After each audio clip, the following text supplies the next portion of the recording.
The gold-embossed Christmas invitation sat on my kitchen counter, and tucked beneath it was my mother's handwritten note, telling me not to come for the sake of everyone. They thought I was just an unimportant designer who did not belong in their elite circle. But at 11:59 p.m. their television flickered to life, and the room froze when my lawyer announced that the controlling shareholder was me. Midnight was only the beginning. My name is Savannah Rivera, and for the last 10 years, I have existed in my family like a watermark on a photograph. I am there, visible if you tilt the paper at the right angle, but I am not the subject, and I am certainly not the art. This reality became undeniable on a Tuesday afternoon in early December when the Postal Service delivered a cream-colored envelope to my mailbox. It was heavy stock paper, the kind that costs $4 a sheet, embossed with gold leaf that caught the sterile light of my kitchen. Inside was a formal invitation to the annual Rivera Christmas Eve dinner. The typography was elegant, likely a custom serif font my mother had spent 3 weeks selecting. It looked perfect. It looked welcoming. It was a lie. Clipped to the back of the invitation with a small, gold paperclip was a piece of stationery. Smaller and less formal, the handwriting was unmistakable. It was my mother's script, sharp and angular, the letters leaning forward as if they were trying to run away from the words they formed. Savannah, please do not come. It is best for everyone. There was no signature. There was no explanation. Just 10 words that dismantled my holiday plans with the efficiency of a surgeon removing a tumor. I stood in my kitchen, my fingers tracing the indentation of the gold letters on the main invitation. The main card was a prop, something sent so they could tell themselves they had invited me. The note was the order. My phone buzzed on the granite countertop. It was a message from Sienna. My little sister, the golden child, the future Mrs. Logan Kincaid. I picked up the phone. A photograph filled the screen. It was the living room of my parents' sprawling estate in Bend, Oregon. The floor-to-ceiling windows framed the snow-covered peaks of the Cascade Mountains. Inside, a 12-foot Douglas fir tree stood aggressively decorated in shades of champagne and white. It looked less like a home and more like a spread in a glossy architectural magazine. Underneath the photo was a text message that attempted to be gentle, but felt like sandpaper. Hey Sav, Mom mentioned she sent the invite before we finalized the head count. This year is going to be really tight. Just a small gathering with the Kincaids to discuss the wedding details. We are keeping it super low profile. We will do a sister's lunch in January. Okay, love you. I placed the phone down next to the note. The coordination was impressive. Mom played the bad cop with her handwritten banishment, and Sienna played the good cop with her soft, digital rejection. I felt a sensation that was familiar to me. It was not anger. Anger implies a sudden heat, a reaction to an injustice. This was colder. It was the feeling of being erased. I was not being yelled at. I was not being disowned in a dramatic shouting match. I was simply being edited out of the script, because my character no longer served the plot my parents were trying to weave. For Graham and Evelyn Rivera, this Christmas was not a holiday. It was an audition. They had moved to Bend 5 years ago, flush with cash from selling their logistics company in Ohio, desperate to reinvent themselves. They traded humidity for dry mountain air, and sensible sedans for luxury SUVs that had never touched dirt. They wanted to be part of the quiet luxury set, the people who wore cashmere sweaters that cost $2,000 but had no logos. And the Kincaids were the kings of that world. The Kincaid family did not just live in Bend. They owned the soul of it. They were the founders of Kincaid Micromobility, the brand that had revolutionized green transport in the Pacific Northwest. Their electric cargo bikes were everywhere, ridden by hipsters in Portland and tech executives in Seattle. To my parents, the Kincaids were not just potential in-laws, they were the finish line. If Sienna married Logan Kincaid, my parents would finally be safe. They would be established. They would be real. Logan Kincaid was the face of that dream. I had met him 6 or 7 times. He was undeniably handsome in a way that suggested he had never experienced a moment of true inconvenience in his entire life. He had a smile that was bright enough to sell securities fraud, and he treated Sienna like a very expensive accessory that matched his aesthetic. He was the chief marketing officer of Kincaid Micromobility, the visionary who gave TED Talks about sustainability and the future of urban transport. And then there was me. Savannah. I looked around my apartment. It was not a mansion in Bend. It was a 1,200 square foot unit in a converted warehouse in Portland. It smelled of coffee and acrylic paint. I worked as a senior brand strategist at Juniper and Slate Creative. I spent my days designing identities for other people, fixing their logos, clarifying their messages, and making sure the world saw them exactly how they wanted to be seen. To my parents, I was the artistic daughter, in their vocabulary. Artistic was a polite synonym for unsuccessful. They believed I lived paycheck to paycheck. They believed I drove a 6-year-old Subaru because I could not afford a Range Rover. They believed I was single because I was too difficult, too sharp, too unwilling to bend my knees to the social hierarchy they worshipped. They were wrong about almost everything. I walked over to the window and looked out at the gray Portland sky. Rain streaked the glass. My reflection ghosted back at me. I was 34 years old. I had my mother's eyes but my father's stubborn jawline. I did not look like the victim of a family tragedy. I looked tired. Yes, but steady. The truth was, I did not care about their parties. I hated the way the air in their house always smelled of cinnamon pine cones and desperation. I hated the way my father laughed too loud at Graham Kincaid's jokes. I hated watching Sienna shrink herself down to fit into the pocket of a man who loved his reflection more than he would ever love her. But this note was different. Savannah, please do not come. It was the finality of it. They were not just ashamed of me. They were afraid of me. They viewed me as a liability. They were terrified that I would say the wrong thing, wear the wrong dress, or perhaps just exist too loudly and shatter the illusion of perfection they had built for the Kincaids. They wanted a flawless tableau for Christmas Eve, and I was the cracked tile they needed to cover with a rug. I walked back to the kitchen counter and picked up the note again. I ran my thumb over the paper. There was a secret I kept in the quiet spaces of my life. It was a secret that sat in a bank account my parents did not know existed, under the name of a limited liability company they had never heard of. It was a secret born 11 years ago, nurtured in silence, and grown into something massive. My family saw a graphic designer who made decent money but lacked ambition. They saw a woman who was content to stay on the sidelines. They had no idea that I was not on the sidelines. They had no idea that I was the one who had built the stadium they were playing in. For years, I had watched Kincaid Micromobility from a distance. I knew things about their supply chain that Logan Kincaid likely did not know. I knew about the debt restructuring they had done 4 years ago. I knew about the patent disputes they had settled out of court. I knew these things not because I was a stalker, but because I was an investor. A very specific, very aggressive type of investor who hid behind layers of corporate anonymity.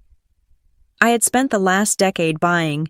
Every time the Kincaid stock dipped because of a recall or a bad quarter, I was there. When they needed a bridge loan to cover a cash flow gap, my shell company provided it. I had done it initially to protect Sienna's future, to ensure that the empire she was marrying into did not collapse. But over time, it had become something else. It had become leverage. I looked at the note again. It is best for everyone. They thought I was the poor relation. They thought I was the stain on their reputation.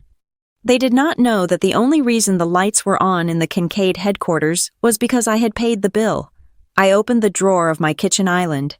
It was the drawer where I kept things I did not need but could not throw away: batteries, rubber bands, old keys to apartments I no longer rented. I placed my mother's handwritten note inside. It lay there against the wood, white and stark. It felt like a paper cut on the webbing between my thumb and index finger. It was not a mortal wound. It was not gushing blood, but it stung. It throbbed with a low, dull ache that traveled up my arm and settled in my chest. They wanted me gone. They wanted me to be invisible so they could secure their place in the hierarchy of Bend, Oregon. They wanted to sell Sienna to the Kincaids without the embarrassment of the older, unsuccessful sister looming in the background. I closed the drawer. The sound was a sharp snap in the quiet apartment. I walked to the hallway and grabbed my coat. It was a long charcoal wool coat, minimalist, structured, expensive, though my mother would never recognize the brand because it did not scream its name from a logo on the chest. I was not going to stay home. I was not going to eat takeout Chinese food and watch holiday movies alone while they toasted to their success. I was going to go. I was not going to make a scene. I was not going to flip the table or throw wine in Logan's face. That was not my style. I was simply going to attend the dinner to which I had been invited. I was going to sit in the chair they did not want to offer me. I wanted to see it. I wanted to look them in the eyes. I wanted to see the exact moment they realized that I was not just a prop they could discard. I wanted to measure the distance between us. I wanted to see how far they were willing to go to keep their facade intact. And maybe, just maybe, I wanted to see if they could recognize the hand that fed them, even if that hand was currently holding a set of car keys and trembling, just slightly, with a rage that had been cold brewed for 10 years. I checked my reflection one last time. I looked calm. I looked professional. I looked like Savannah Rivera, the designer. Okay, I whispered to the empty room. I picked up my purse and walked out the door. The drive to Bend was 3 hours through the mountains. The roads would be icy. The visibility would be poor. But I knew the way. I had been navigating treacherous paths involving my family for my entire life. This was just one more mountain to climb. They wanted a silent night. They wanted a perfect night. I would give them my presence, and I would bring my silence with me. But silence, as they were about to learn, is heavy.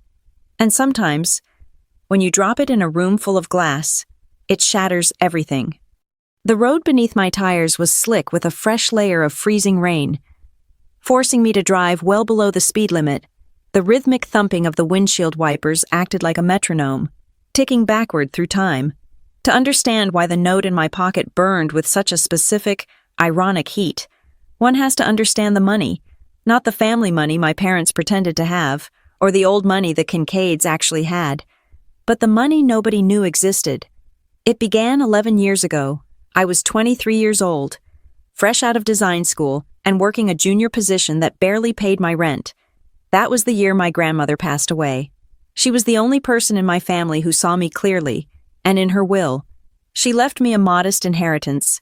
It was $142,000 to my parents, who were busy leveraging their assets to buy a vacation home they could not afford. It was a cute amount, a down payment on a starter home, a new car, a nice cushion. They urged me to buy a condo. They told me to be sensible.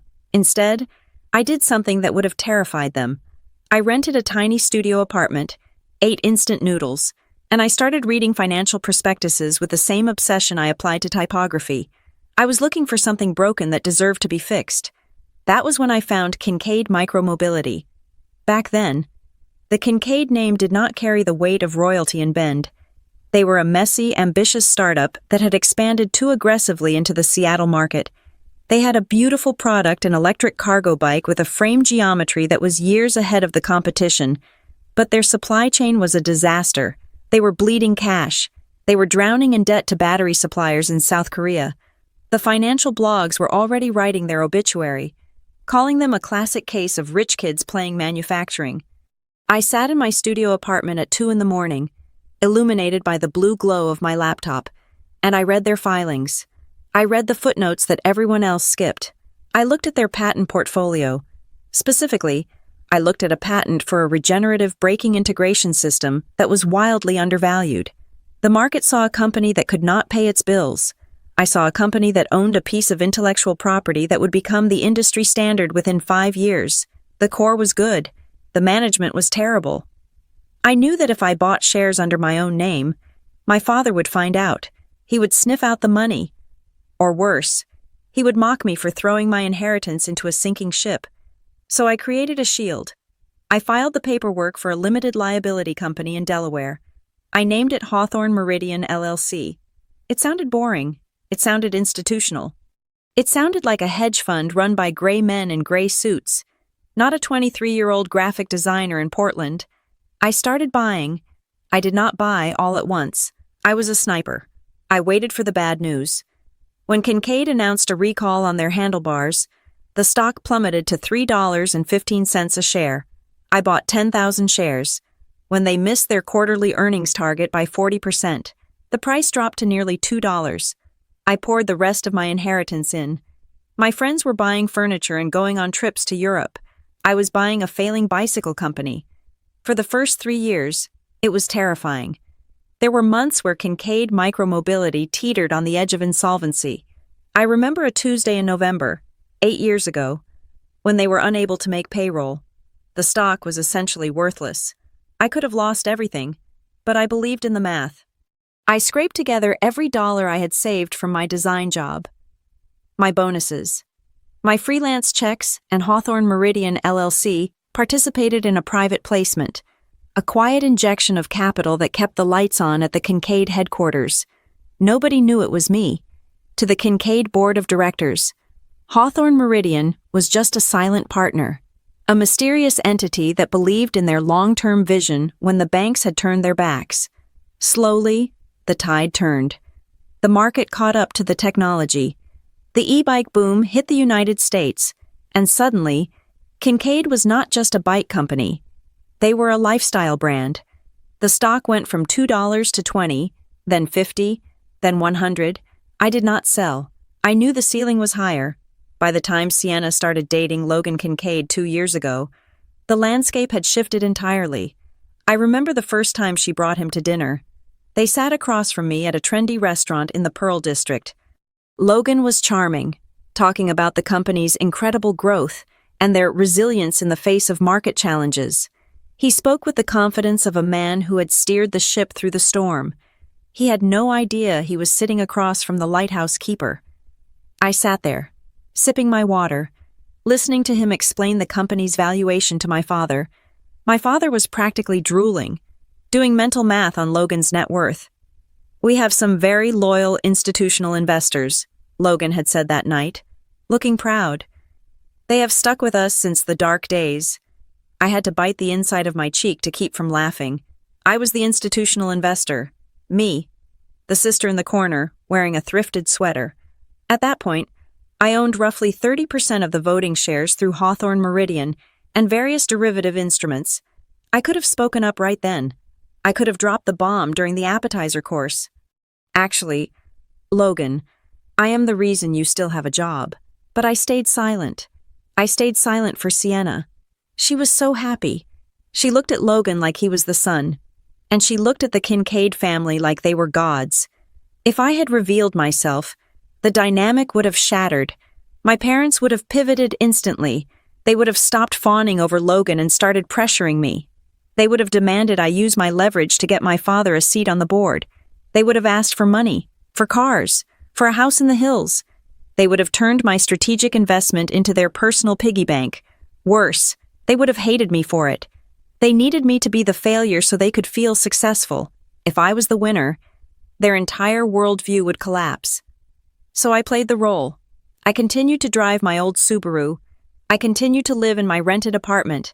I let them treat me with that specific brand of pity reserved for the family disappointment. Over the last 2 years, however, I noticed something shifting in the Kincaid financials. While Logan and his brother Miles were giving interviews about sustainability, the balance sheet was starting to look heavy again. They were leveraging the company to fund their personal lifestyles. There were acquisition rumors that made no sense. I kept buying. Every time there was a dip, Hawthorne Meridian was there. I was not just investing anymore. I was fortifying. I knew that eventually, the bad management that had almost killed the company a decade ago would return. And when it did, I needed to have enough control to stop them from wrecking the only thing of value they actually possessed. By last week, my total ownership stake had crossed a critical threshold. It was a mathematical tipping point. I looked out at the snowy highway. The heater in my car rattled slightly. My parents thought they were protecting the family's future by excluding me from this dinner. They viewed me as a social liability, a rough edge that needed to be sanded down so they could slide smoothly into the Kincaid machinery. They thought that by banishing me, they were securing the deal. The irony was so sharp it almost drew blood. They were begging the architect to step out of the building so they could admire the wallpaper. I thought about the note again. "It is best for everyone." They had no idea. They had absolutely no idea that without me, without Hawthorne Meridian LLC, the Kincaid empire would have been liquidated for scrap metal 6 years ago. Logan would be selling insurance. Miles would be managing a golf course, and my parents would have nobody to impress. I was not going to dinner to brag. I was not going to dinner to ruin Sienna's engagement. I was going because I needed to see the faces of the people who were unknowingly living on my charity. I needed to see if there was any redeemable part of this family left, or if they were all just hollow shells polished to a high shine. I shifted gears as the road began to climb toward the pass. The engine whined in protest. They thought I was the surplus daughter, the extra mouth to feed, the unrefined element. They were about to learn that I was the foundation. I was the walls. I was the roof, and I was holding the thing that kept their entire dream alive. The dashboard clock glowed green. It was 7:45 p.m. I would arrive right on time. I wondered if they had set a place for me, or if I would have to pull up a chair. It did not matter. By midnight, seating arrangements would be the least of their problems. The house my parents had purchased in Bend sat on a ridge overlooking the Deschutes River, a sprawling structure of timber and glass that was designed to look like it had grown organically out of the basalt rock. In reality, it was a triumph of expensive engineering.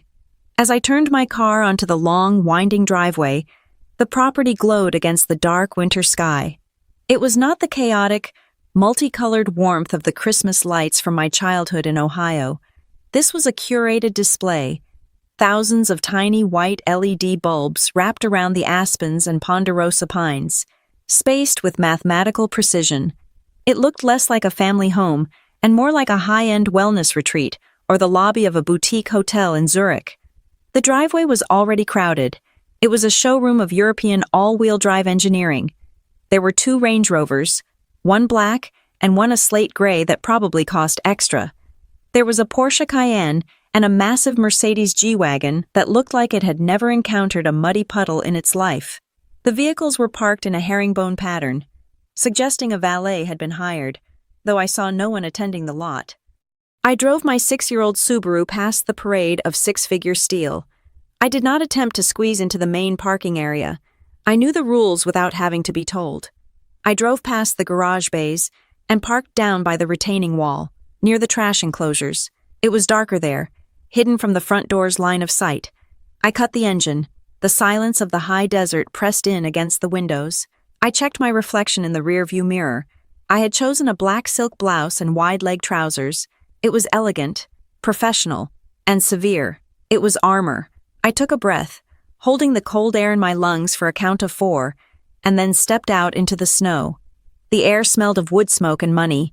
The front door was a massive slab of walnut that pivoted on a central axis. I did not ring the bell. I simply pressed the handle and pushed. The foyer was warm and smelled intensely of cinnamon, clove, and expensive cedar. It was the scent of a candle that costs $80. My mother, Evelyn Rivera, was standing near the entrance to the great room, holding a crystal flute of champagne. She was wearing a cream-colored cashmere dress that draped perfectly over her frame.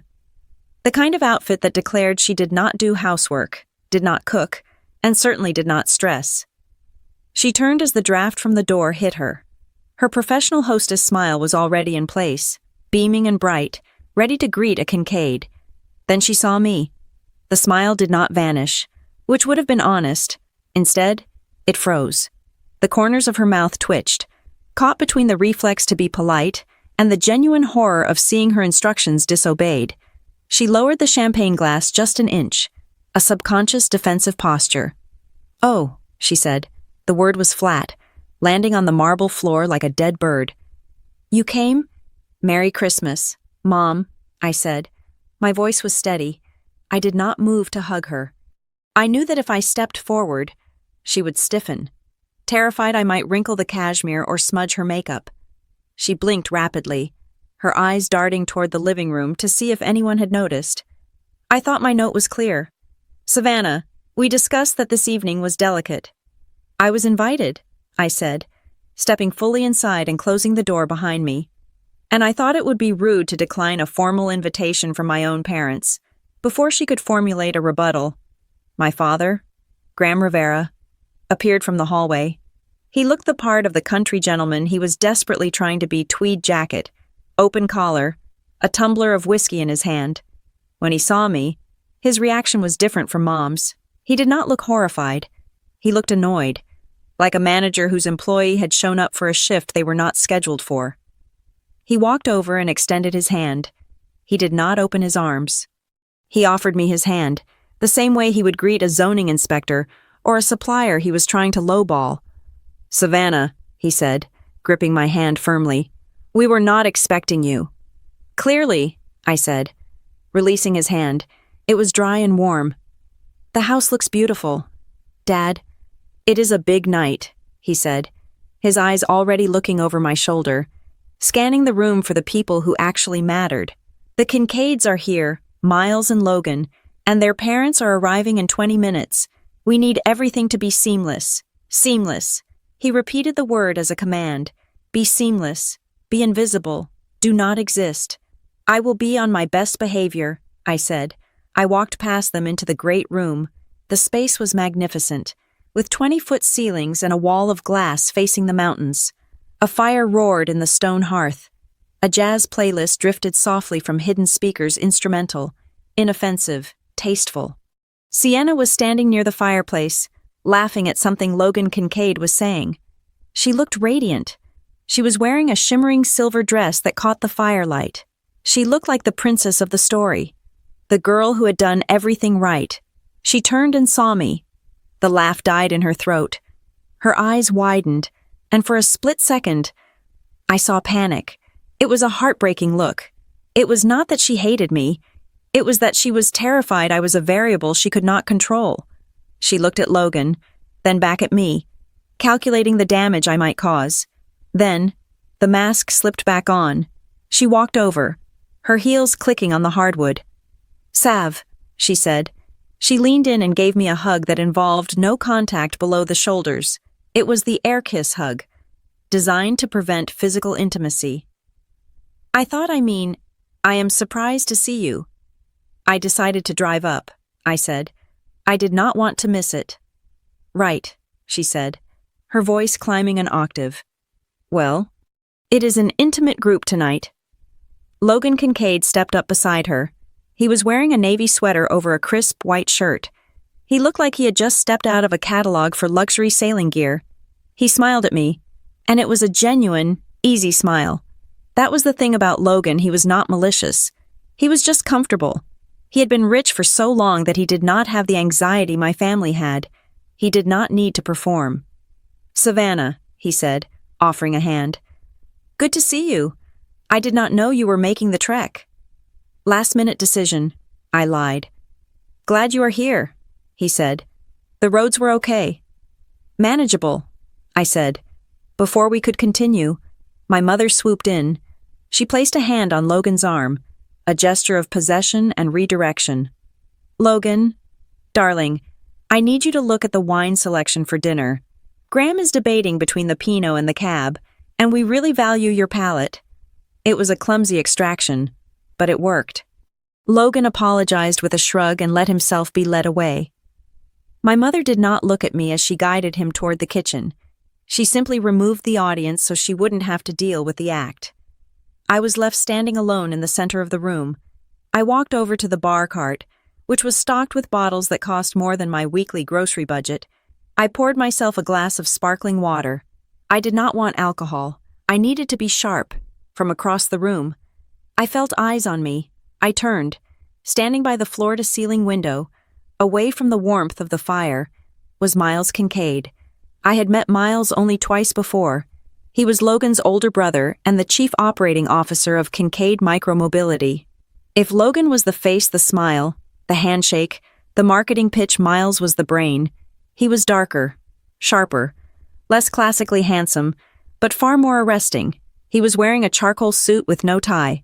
He held a glass of dark liquor, but he wasn't drinking it. He was just holding it. He was watching me. Most people in that room looked at me and saw a disruption. They saw a woman in a black blouse who was ruining the seating chart, but Miles looked at me differently. His gaze was clinical. It was the look of an engineer trying to figure out why a machine was making a noise it shouldn't be making. He did not smile. He did not wave. He just stared, his eyes tracking me as I took a sip of water. It was unsettling. Miles was the one person in the Kincaid hierarchy who actually read the financial reports in detail. He was the one who signed off on the chaotic restructuring plans I had analyzed years ago. He was the one who had likely noticed the pattern of capital injections from Hawthorne Meridian LLC. Even if he didn't know the face behind the LLC. I held his gaze for 3 seconds, a challenge, before looking away. The room began to fill with the low hum of conversation as the Kincaid parents arrived. I moved to the periphery, standing near a bookshelf filled with leather-bound books that I knew for a fact my parents had never opened. I watched the social dance. My father was laughing too loudly at a story the senior Mr. Kincaid was telling about his golf game. My mother was clutching Mrs. Kincaid's arm, acting as if they had been best friends for decades rather than 2 years. It was a masterclass in sycophancy. A waiter with a tray of hors d'oeuvres passed by. He offered me a tartlet. I declined. "And this is—" I heard Mrs. Kincaid's voice. She was looking in my direction, asking my mother. I braced myself for the introduction. "This is our eldest daughter, Savannah. She is a designer in Portland." My mother turned, saw me, and then turned back to Mrs. Kincaid with a tight smile. "Oh, that is just Savannah. She is visiting." She did not say daughter. She did not say sister of the bride. She stripped me of my biological rank. I was just Savannah, a noun without a modifier, a person who was visiting, like a neighbor who had dropped by to borrow sugar and lingered too long. The dismissal was absolute. It was designed to signal to the Kincaids that I was not part of the package deal. I was not someone they needed to worry about, impress, or integrate. I was background noise. I took another sip of water. The bubbles felt sharp against my tongue. From across the room, Miles Kincaid was still watching. He had moved closer now, leaning against the back of a sofa. He wasn't participating in the group fawning over the wedding plans. He was observing the room, and every time his eyes swept the space, they snagged on me. He knew something was wrong, not socially wrong, but structurally wrong. He was a man who understood leverage, and he was looking at me like he was trying to figure out where my center of gravity lay. I turned my back to him and looked out the window at the snow falling in the darkness. My reflection stared back, a ghost superimposed over the frozen landscape. Let them ignore me. Let them pretend I was just a visitor in my own history. Let them think I was the one out in the cold. The temperature in the room was 72 degrees, perfect and climate-controlled. But as I watched my parents desperately auditioning for the approval of the people whose company I secretly owned, I felt a chill that had nothing to do with the weather. It was the cold, hard clarity of the bottom line. They were treating me like a sunk cost. They were about to find out I was the only asset they had left. The dining room was a theater stage set for a performance I was never meant to attend. A long table made of reclaimed walnut dominated the space, illuminated by a chandelier that looked like a constellation of frozen raindrops. There were 10 high-backed velvet chairs arranged perfectly, 5 on each side. The symmetry was aggressive. It spoke of a plan that had been finalized weeks ago, a seating chart negotiated with the precision of a peace treaty. And then there was me. I stood awkwardly by the sideboard while a flustered catering staff member brought in a folding chair from the garage. They draped it in a white cloth to disguise its humble origins, but it was still lower than the others. They squeezed me in at the far end of the table, on the corner, to the left of my father. It was the position of a child who had been allowed to sit with the adults for the first time, or perhaps a secretary taking minutes for a board meeting. I sat down, the tablecloth bunched up against my knees. To my right, the conversation was already flowing like a river I could not swim in. "The truffle oil is imported from a small vineyard in Piedmont," my mother was saying, gesturing to the carpaccio starter. "Graham and I found it on our trip 2 years ago. We simply had to bring a case back." I looked at the plate in front of me. It was beautiful, a piece of art. I picked up my fork. A server moved around the table with a bottle of heavy, dark red wine. He filled Graham Kincaid's glass, then my father's, then Logan's. He moved with a fluid grace, pouring with his right hand, a napkin over his left arm. He circled the table, filling Sienna's glass, then my mother's. When he reached me, the bottle was empty. He hesitated for a fraction of a second. He looked at the empty bottle, then at my empty glass, and gave me a tight, apologetic nod before walking away to the kitchen. He did not return with a new bottle. The conversation moved on. The toast happened. I raised my water glass while everyone else swirled their vintage Cabernet. It was a microaggression so subtle it was almost elegant. If I complained, I would look petty. If I asked for wine, I would look like an alcoholic. So I sat with my water, the bubbles going flat, while the table turned into an echo chamber of self-congratulation. "It is all about legacy," my father said, leaning back in his chair. He had that flush in his cheeks that came after his second drink. "You know, when Evelyn and I started our logistics firm back in Ohio, we did not have 2 nickels to rub together. We built that company on grit, pure grit. There were months where we did not know if we would make payroll, but we never took a dime of outside help. We wanted to show the girls what independence looked like." I kept my face perfectly still, slicing a piece of beef so thin it was translucent. That was a lie. I remembered the year they were talking about. I was 24. They had overextended on a fleet of trucks they did not need. The bank had called in their loan. They were not showing us independence. They were weeping at the kitchen table at 2 a.m, terrified of bankruptcy. I had wired them $15,000, my entire savings at the time, under the guise of a bonus I had supposedly received, just to help them cover the mortgage. They had taken the money, bought a new dining set 2 months later, and never mentioned it again. Now, in front of the Kincaids, that history had been sanitized. The fear was gone. The near ruin was gone. My contribution was erased. "Sienna has that same drive," my mother added, beaming at her favorite daughter.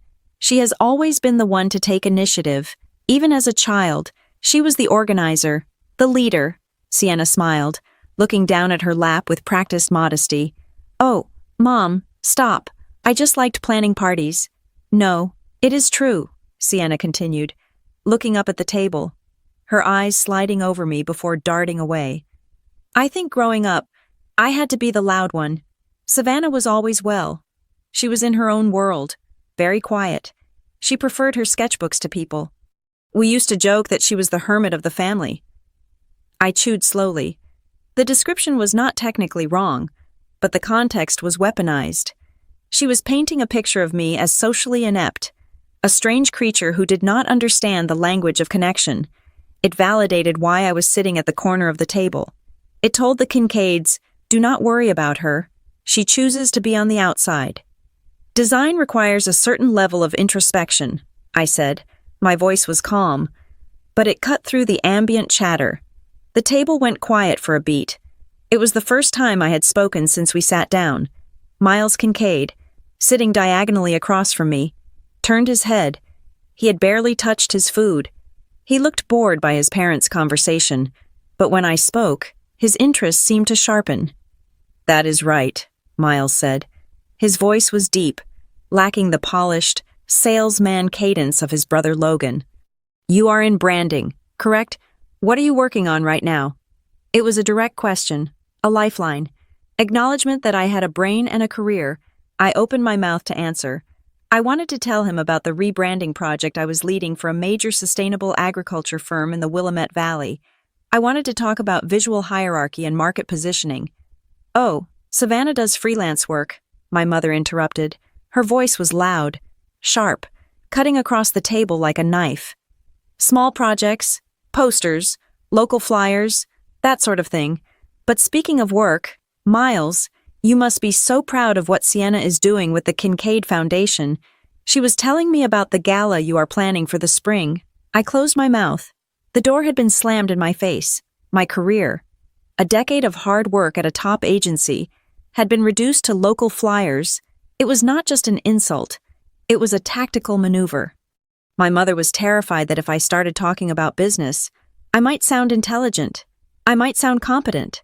And a competent Savannah was a threat to the narrative that I was the charity case of the family.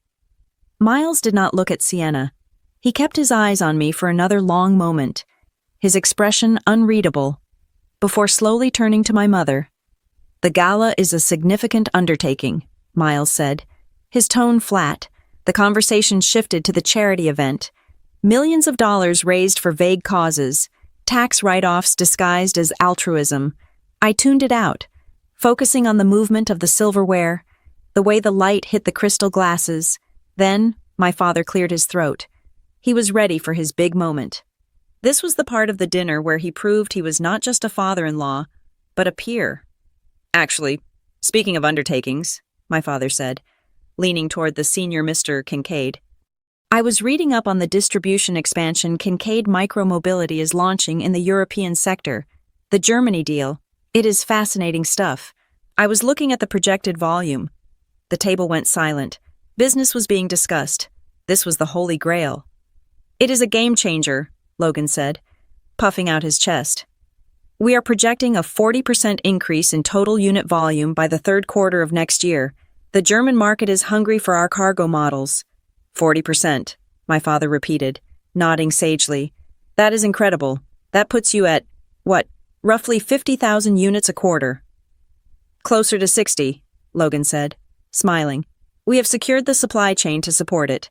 The new factory in Vietnam is already online. I stopped chewing. The fork hovered halfway to my mouth. 60,000 units. That number was wrong. I knew the production capacity of the Vietnam facility. I had reviewed the construction reports and the equipment purchase orders through my shell company 3 months ago. The factory was online. Yes, but it was operating at 30% capacity due to a delay in the lithium-ion battery controllers. The maximum output they could possibly achieve by the third quarter, assuming everything went perfectly, was 35,000 units. If they were projecting 60,000, they were lying. But who were they lying to? I looked at Logan. He looked confident. He believed the number. I looked at the senior Kincaids. They looked proud. They believed the number. I looked at my father. He was just repeating what he had been told, happy to be in the inner circle. Then I looked at Miles. He was not looking at his brother. He was not looking at his parents. He was looking at me. He had seen me pause. He had seen the fork stop in midair. He had seen the tiny, almost imperceptible frown that had creased my forehead when Logan said, 60,000.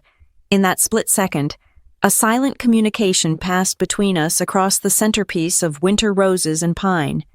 He knew that I knew. I lowered my fork to the plate. The metal made a soft clink against the china. Why would they inflate the numbers by nearly double a discrepancy that large was not in rounding error? It was fraud. It was a pump-and-dump scheme, or a desperate attempt to secure a line of credit before the quarter closed. If they were claiming 60,000 units to their lenders, and they could only deliver 35, the stock was going to crash when the audit happened. My stomach turned.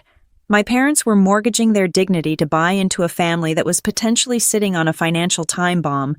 They were treating this dinner like a coronation, unaware that the kingdom might be made of papier-mâché. It is a bold strategy, I said. The words slipped out before I could stop them. The table froze again. Excuse me, Logan asked, his smile faltering slightly. Scaling to 60,000 units in 6 months, I said, keeping my voice light, conversational. That is a very aggressive ramp-up curve, especially considering the global shortage of semiconductor controllers for the battery management systems. Most of the industry is facing a 12-week lead time. My father's face went purple. Savannah, he hissed, do not bore everyone with things you do not understand. This is high-level manufacturing, not drawing pictures. No, Logan said, waving a hand dismissively. It is a valid concern for a layperson, but we have proprietary channels. We are covered. Of course, I said. I am sure you are. I picked up my water glass and took a sip. My mother looked like she wanted to reach across the table and strangle me with her pearl necklace. Sienna looked mortified, her eyes pleading with me to stop. But Miles did not look annoyed. He looked like a predator who had just caught the scent of blood. He leaned back in his chair, his fingers drumming silently on the tablecloth. He realized that the graphic designer knew about semiconductor lead times. He realized that the visitor knew the industry bottlenecks. He began to watch me with a new intensity. It wasn't the look of a man attracted to a woman.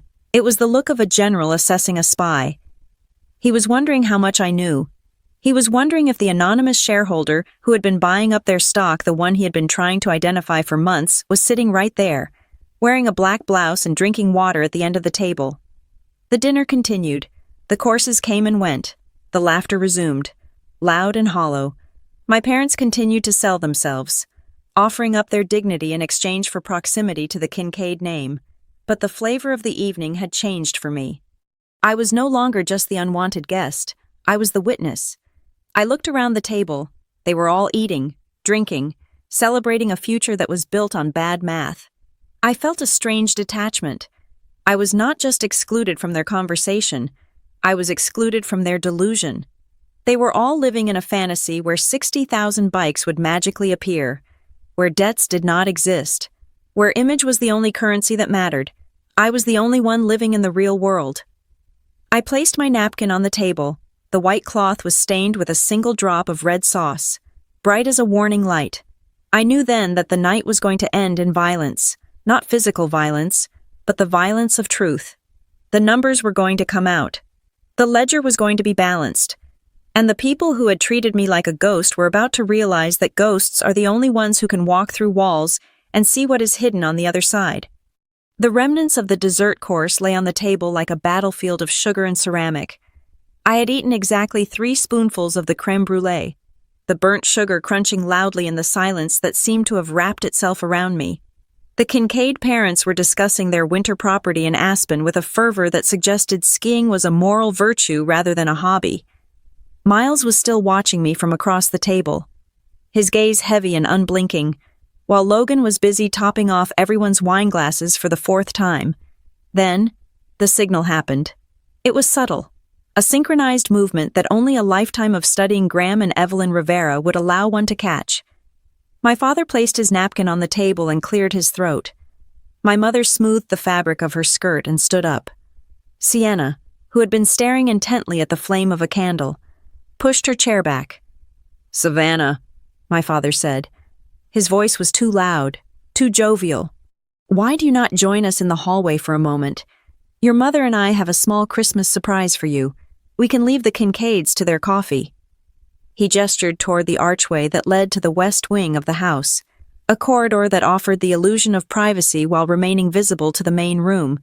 It was a glass-walled corridor, lined with expensive art, designed to show off rather than to hide. I stood up. I could feel Miles's eyes drilling into my back. "Of course," I said. I followed them.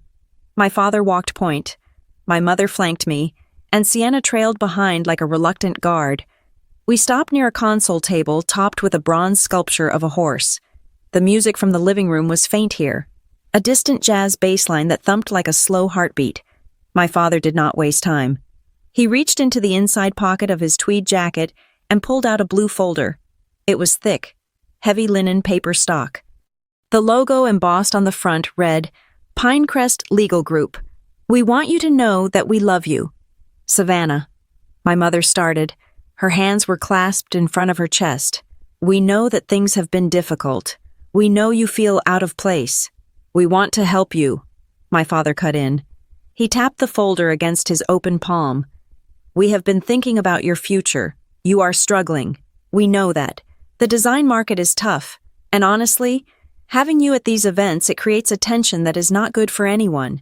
Not for us, not for Sienna, and certainly not for you." He held the folder out to me. "What is this?" I asked. I did not take it yet. "It is a proposal," my father said. "A structured assistance plan. We are prepared to offer you a monthly stipend, $3,000 a month, tax-free, wired directly to your account. It is enough to cover your rent in Portland, maybe get you a better car. It is freedom. Savannah." "And in exchange?" I asked. "In exchange," my mother said, her voice dropping to a whisper, "you agree to maintain a respectful distance during the integration period, the wedding, the merger events next year. We just think it would be best if you lived your life, and we lived ours, independent of each other." I looked at Sienna.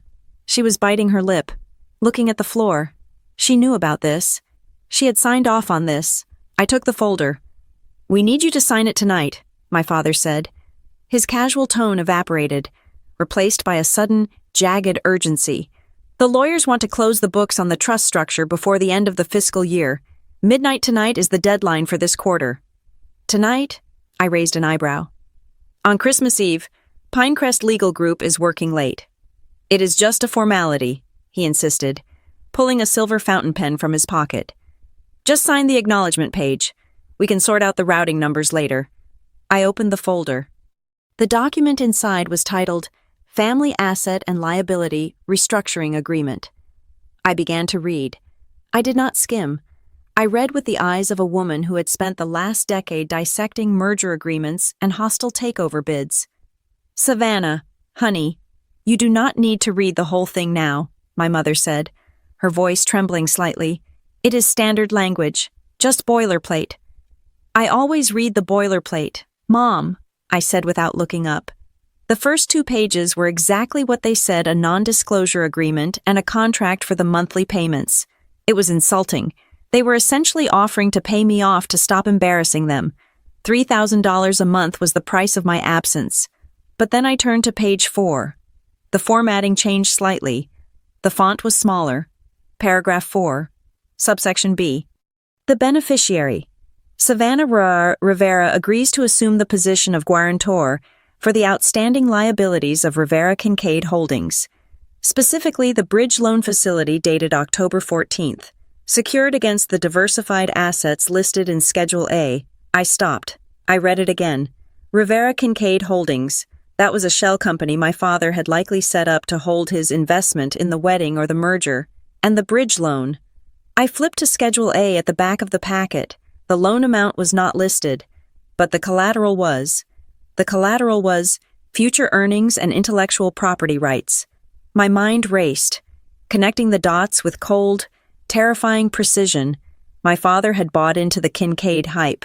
He had likely borrowed a massive sum of money to buy stock or to pay for this lifestyle to impress them, using a high-interest bridge loan. Now, the bank was calling it in, or the terms were about to reset to something predatory. They were not giving me $3,000 a month. They were paying me a pittance to sign a document that would transfer the legal liability of that debt onto me. If I signed this, I became the guarantor. When the loan defaulted, which it absolutely would, given the false production numbers I had heard at dinner, the creditors would not come after my father. They would not come after the Kincaids. They would come after me. They thought I was broke. They thought I had nothing to lose. They probably figured I would declare bankruptcy, ruin my credit for 7 years, and the debt would vanish. They were using me as a human shield to protect their credit rating and their standing with the Kincaids. They were literally selling me into financial ruin to save their own skins.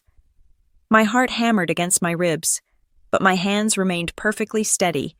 I looked up. My father was watching me, sweat beading on his upper lip despite the cool air of the house. He looked terrified. Not for me, but for himself. He needed that signature. He needed a patsy. "It is a generous offer, Savannah," he said. "Please, just sign it so we can go back to the party." I looked past him, through the glass wall of the hallway.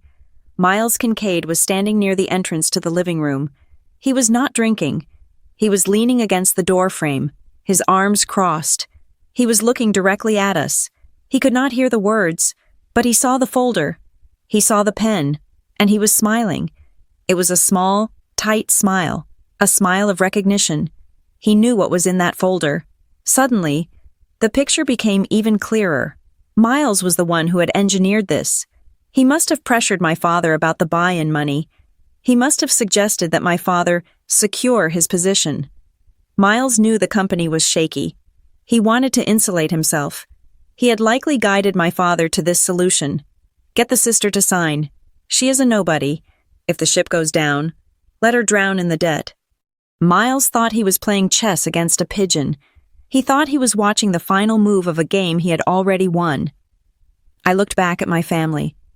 "Sienna," I said softly. She looked up, her eyes wet. "Please, Savannah, just do it. Dad says it is the only way we can make the wedding happen smoothly. It is for my future. Please." She believed it. She actually believed that destroying me was a necessary tax for her happiness. She did not understand the mechanics of the debt, but she understood the sacrifice. She was willing to throw me into the volcano to ensure the harvest was good. A cold, hard stone formed in my stomach. The last thread of loyalty I held for them, the tiny, fraying rope that had kept me tethered to the hope that they were just misguided, snapped. They were not misguided. They were predatory.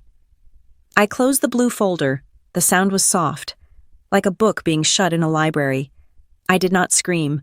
I did not throw the papers in my father's face. That would have been messy. That would have been emotional. And I was done being emotional. I was a majority shareholder now. I was a business entity.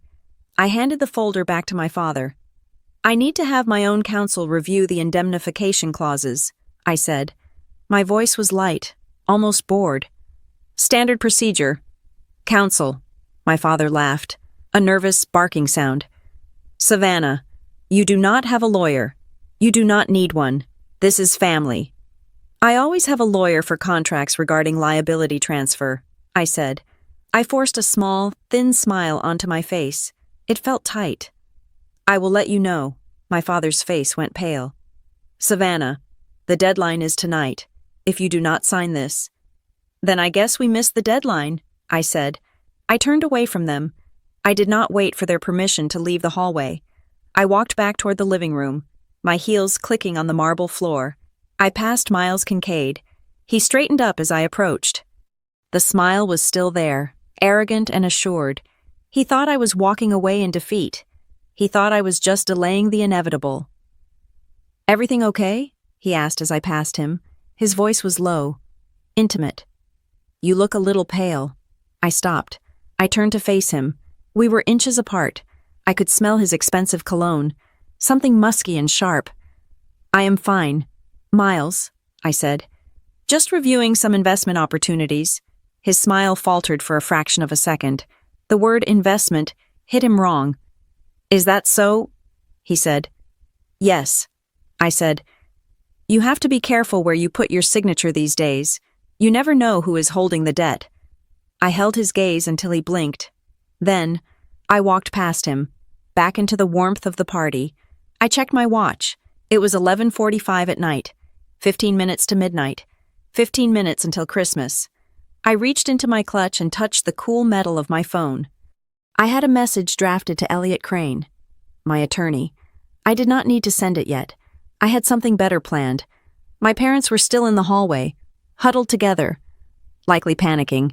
Sienna was probably wiping her eyes, fixing her makeup so she could come back out and play the happy bride. They thought the crisis was that I hadn't signed the paper. They were wrong. The crisis was sitting in the cloud server of the Securities and Exchange Commission, waiting for the clock to strike 12.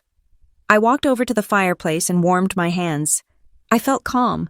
It was the calm of a demolition expert who has already set the charges and is just walking toward the bunker to press the button. They wanted me to be a shield. I was not a shield. I was the bomb. I paused at the edge of the living room, my hand resting on the cool plaster of the wall. My father was still hovering near the hallway entrance, his face a mask of anxious perspiration. He needed a sign. He needed to know that his plan to offload his financial ruin onto his eldest daughter was working. I turned back to him. I did not smile, but I softened the tension in my shoulders just enough to simulate resignation. Let me think about it, I said, my voice pitched low enough that only he and my mother could hear. I need 10 minutes. Just let me clear my head. The relief that washed over Graham Rivera's face was pathetic. He nodded vigorously, looking like a man who had just been granted a stay of execution. Of course, Savannah, take your time. We will be right here. I walked past him, heading not toward the front door, but toward the powder room tucked under the main staircase. As I closed the heavy oak door and turned the lock, the sounds of the party, the clinking of crystal, the jazz piano, the performative laughter were severed instantly. The bathroom was a sanctuary of black marble and gold fixtures. It was designed to impress guests, but right now, it was my war room. I turned on the faucet, letting the water run in a steady, loud stream to mask my voice. Then, I pulled my phone from my clutch. My hands were not shaking. A strange, glacial calm had settled over me. I dialed Elliot Crane. Elliot was not a family lawyer. He was a corporate shark who specialized in mergers, acquisitions, and hostile takeovers. He was the kind of attorney you hired when you wanted to burn a village to save a castle. It was Christmas Eve, but I knew he would answer. I paid him a retainer of $5,000 a month specifically for his availability. Rivera. His voice came through the speaker after one ring. He sounded awake, alert. Merry Christmas. Please tell me you are calling with a crisis, because I am currently bored to tears at my in-laws' house. I am sending you a secure message, I said, bypassing the pleasantries. I need you to run a search on a specific entity immediately. Rivera Kincaid Holdings, and cross-reference it with a bridge loan facility originating around October 14th of this year. On it, Elliot said. I heard the distinct clatter of a keyboard in the background. Give me 60 seconds. What am I looking for? I think it is a liability dump, I said, staring at my reflection in the mirror. My lipstick was still perfect. My parents just tried to pressure me into signing a restructuring agreement. They want to pay me a stipend in exchange for becoming the guarantor on a debt secured by future earnings. They called it a formality. That is not a formality. Savannah, Elliot said, his voice dropping an octave. That is a trapdoor. I waited. The water continued to rush into the sink. Here we go, Elliot said. Rivera Kincaid Holdings, registered in Nevada. Sole managing member is Graham Rivera. But look at this, the capitalization structure is a mess. They took out a secured loan for $2,400,000 from a private equity lender in Chicago. High interest, predatory terms. $2.4 million, I repeated. The number hung in the air like smoke. And here's the kicker, Elliot continued. The collateral listed is Series B preferred stock in Kincaid Micromobility. Savannah, your father borrowed $2 million against stock that he does not effectively control yet, or stock that is currently underwater. The pieces clicked into place with the violence of a guillotine blade dropping. He bought the buy-in, I whispered. He borrowed the money to buy the shares to get into the family trust, thinking the stock would skyrocket after the merger. Correct, Elliot said. But the stock hasn't skyrocketed. It has plateaued, and that loan has a balloon payment due. Let me see January 15th. If he cannot refinance or pay it, he defaults. And if you sign that paper, then I become the one who owes $2.4 million. I finished the sentence. Exactly. They are trying to transfer the bankruptcy to you. They keep the house. They keep the status. You get the debt. It is a classic risk transfer. They are terrified. Savannah. I looked at the phone. It wasn't just my parents. Miles Kincaid was involved. He knew about this. He had likely encouraged my father to take the loan, knowing the terms were impossible, and now he was orchestrating the cleanup. Elliot, I said, my voice hardening. Check the internal alerts for Kincaid Micromobility, the supply chain notifications. Switching screens, Elliot said. Okay, I am looking at the dashboard. We have flagged 3 transactions in the last 48 hours. Large outgoing payments to a vendor called Summit Logistics. Is that a known partner? No, I said. Summit Logistics is a shell. I remember seeing that name on a rejected vendor list 3 years ago. Miles is moving cash. He is draining the liquidity, Elliot said. If he is moving cash to a shell company on Christmas Eve, he knows the ship is taking on water. He is packing his lifeboats. It all made sense. The lie about the 60,000 units at dinner. They were inflating the numbers to keep the stock price up just long enough to loot the company treasury before the audit revealed the truth. My father was a pawn in Miles's game, and I was intended to be the sacrifice. They wanted me gone because I am the variable, I said. They thought I was just an embarrassing relative. They didn't know I could read a balance sheet. Savannah, Elliot said. You have 52%. You can stop this. You can freeze the accounts right now. No, I said. Not yet. I want them to say it. I want to see them raise their glasses to this fraud. What do you need from me? I need the disclosure package. I said, prepare the certificate of controlling interest. I want the capitalization table, the voting rights breakdown, and the total valuation of Hawthorne Meridian's stake. Make it visual, simple, big fonts, something a drunk person can understand. I can have it ready in 5 minutes, Elliot said. How do you want to deliver it? The living room has a 70-inch television that is currently displaying a fireplace loop, I said. It is a smart TV. I can cast to it. I will set up a secure video link, Elliot said. I will be on camera. I will read the riot act. You just give the signal. Be ready at midnight, I said. When the clock strikes, we go live. Understood. Good hunting. Savannah. I hung up. I turned off the faucet. The sudden silence in the bathroom was heavy. I dried my hands on a linen towel that was embroidered with my parents' initials, a monogram that represented a dynasty built on debt and deceit. I looked at myself in the mirror one last time. I did not look like a victim. I did not look like the hermit sister. I looked like the CEO of a company that was about to undergo a hostile restructuring. I unlocked the door and stepped out. The party had moved into a higher gear. The lights had been dimmed, and the music was slightly louder. Laughter rippled through the room. My mother was sitting on the arm of a sofa, holding court with Mrs. Kincaid. Sienna was leaning her head on Logan's shoulder, looking peaceful, believing her future was secured. My father was standing by the bar, refilling his drink.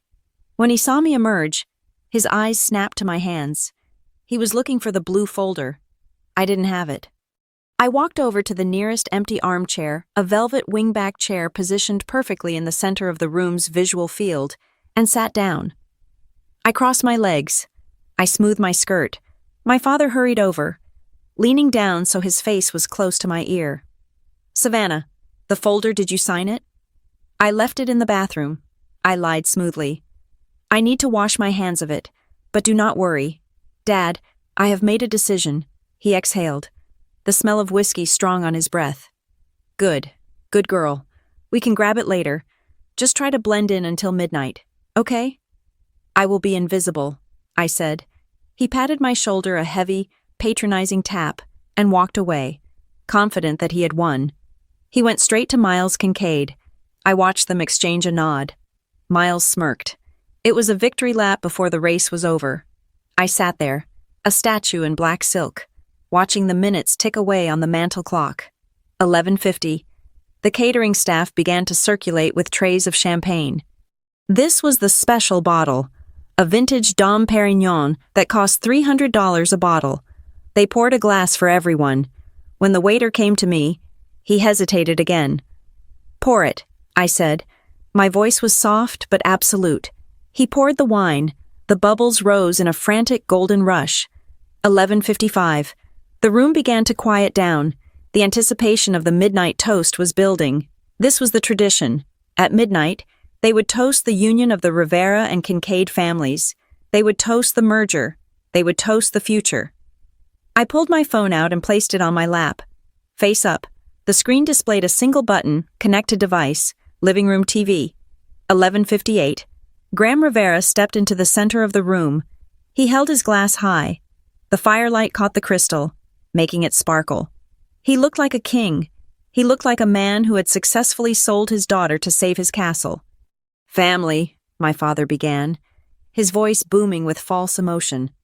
"Friends, as we approach the stroke of midnight, I want to take a moment to reflect on gratitude. We are so blessed to be here, in this beautiful home, celebrating the union of two great legacies." Sienna beamed. Logan smiled. Miles swirled his drink, looking bored but satisfied. "To the Kincaids," my father continued, "and to the Riveras, may the coming year bring us prosperity, growth, and unity." To unity, the room echoed. I wrapped my fingers around the stem of my champagne glass, but I did not raise it. The second hand on the clock swept past the 12. 11:59. My father opened his mouth to say, "Merry Christmas." I pressed the button on my phone. The 70-inch television screen behind him, which had been displaying a cozy loop of crackling logs, went black. The sudden loss of light drew everyone's eyes. "What happened to the fire, Mrs.?" Kincaid asked, confused. Then, the screen flickered to life. It wasn't the fire. It was a stark, white background with the logo of Crane Associates Corporate Law. The room went deadly silent, and then Elliot Crane's face appeared, high definition and looming large over the room. He was sitting in his home office, wearing a tuxedo jacket over a t-shirt, looking straight into the camera. My father lowered his glass slowly. "What is this?" I remained seated. I did not stand up. I did not shout. I simply took a sip of my champagne. It was crisp, cold, and tasted like victory. "Good evening," Elliot's voice boomed from the surround sound speakers, crisp and authoritative. "I apologize for the interruption." The trap was sprung. The quiet luxury was about to get very loud. The grandfather clock in the hallway began to chime. It was a deep, resonant sound that vibrated through the floorboards, marking the death of one day and the birth of another. Midnight. Merry Christmas, my mother trilled, her voice pitching up into that frantic gaiety she reserved for social climbing. To the Kincaids, my father bellowed, raising his glass of vintage champagne so high the liquid sloshed over the rim and ran down his fingers. To the future. The room was a chorus of agreement. 10 crystal flutes were poised to clash in the air. The energy was manic, a collective delusion that if they just toasted hard enough, the lies would become truth. I stood up. I did not slide my chair back quietly. I pushed it. The wooden legs screeched against the hardwood floor. A harsh, tearing sound that cut through the layer of jazz music and laughter like a razor blade. The toast faltered. 10 pairs of eyes swung toward me. My father looked annoyed. His mouth opened to chide me for ruining the rhythm. My mother looked terrified, her eyes darting to the Kincaids to see if they had noticed the breach in etiquette. "Savannah," my father hissed through his teeth. "Sit down." "We are toasting." "Before we toast," I said. My voice was not loud. I did not shout. I spoke with the flat and indifferent cadence of someone reading a grocery list. "I need 5 minutes." "This is not the time," Logan Kincaid said, his smile tight. "Savannah, we can catch up after." I said, "I need 5 minutes." I interrupted him. I did not look at Logan. I looked at the 70-inch television screen mounted above the fireplace. I tapped the screen of my phone. The image of the crackling Yule log vanished. The room plunged into a momentary, confused gloom as the light source disappeared. Then, the screen flashed white. It was blindingly bright in the dim room. A face appeared. Elliot Crane sat in his home office, framed by bookshelves. He was not smiling. He looked into the camera lens with the boredom of a man who had done this 1,000 times, and the intensity of a man who enjoyed it every single time. "Good evening," Elliot said. His voice was amplified by the surround sound system, booming from the corners of the room. "My name is Elliot Crane. I am acting as General Counsel for Hawthorne Meridian, Limited Liability Company." The silence in the room was absolute. It was a vacuum. You could hear the snow hitting the window panes. Hawthorne Meridian. Miles Kincaid repeated the name.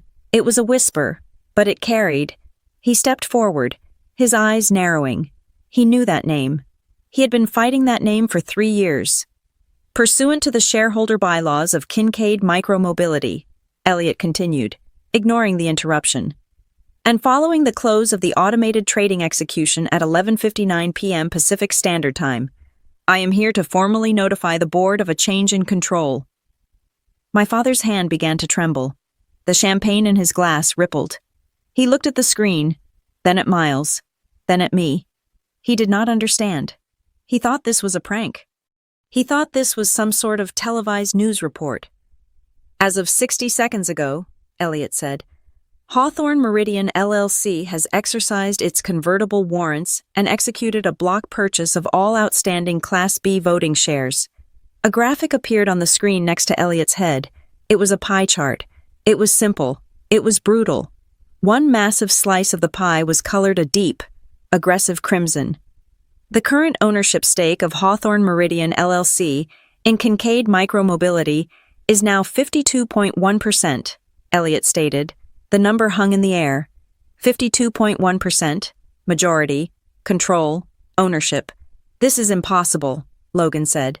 He laughed, a short, nervous bark. "That is not possible.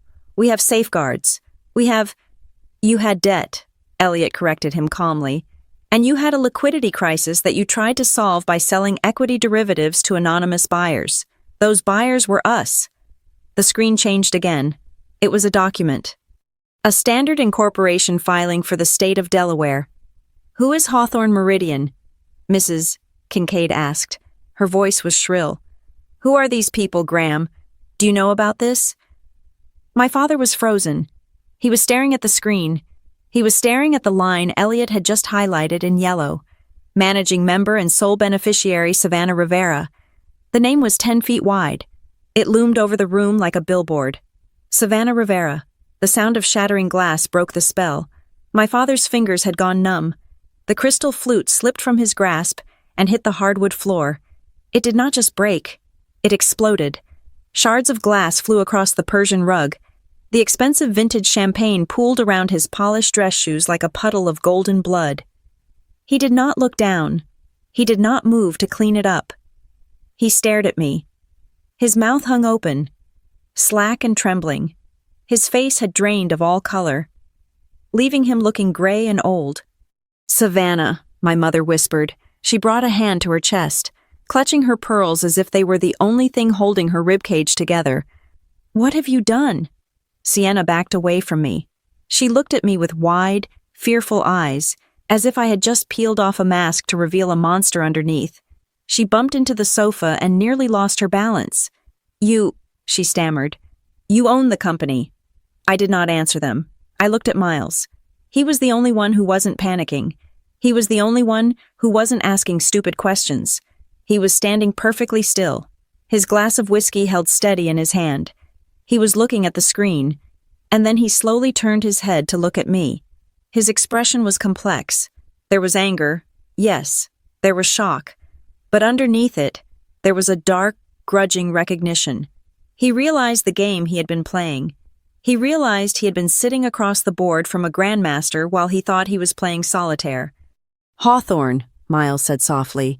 He tested the word on his tongue. "Hawthorne. That was the street where your grandmother lived, in Ohio." "Yes," I said. "And Meridian," he continued. "That is the name of the design agency you interned at in college." "Correct," I said. "So you are her," Miles said. It wasn't a question. It was a statement of fact. "You are the one who blocked the merger last year. You are the one who forced the audit in 2020. You are the one who has been bleeding us dry." "I am the one who kept you alive," I said. My voice was cold, sharp enough to cut glass. "I am the one who injected capital when the banks laughed at you. I am the one who covered your payroll 3 times in the last 5 years. I am not bleeding you. Miles, I am the only reason you have a pulse." "You," Logan sputtered. He looked from me to the screen and back again.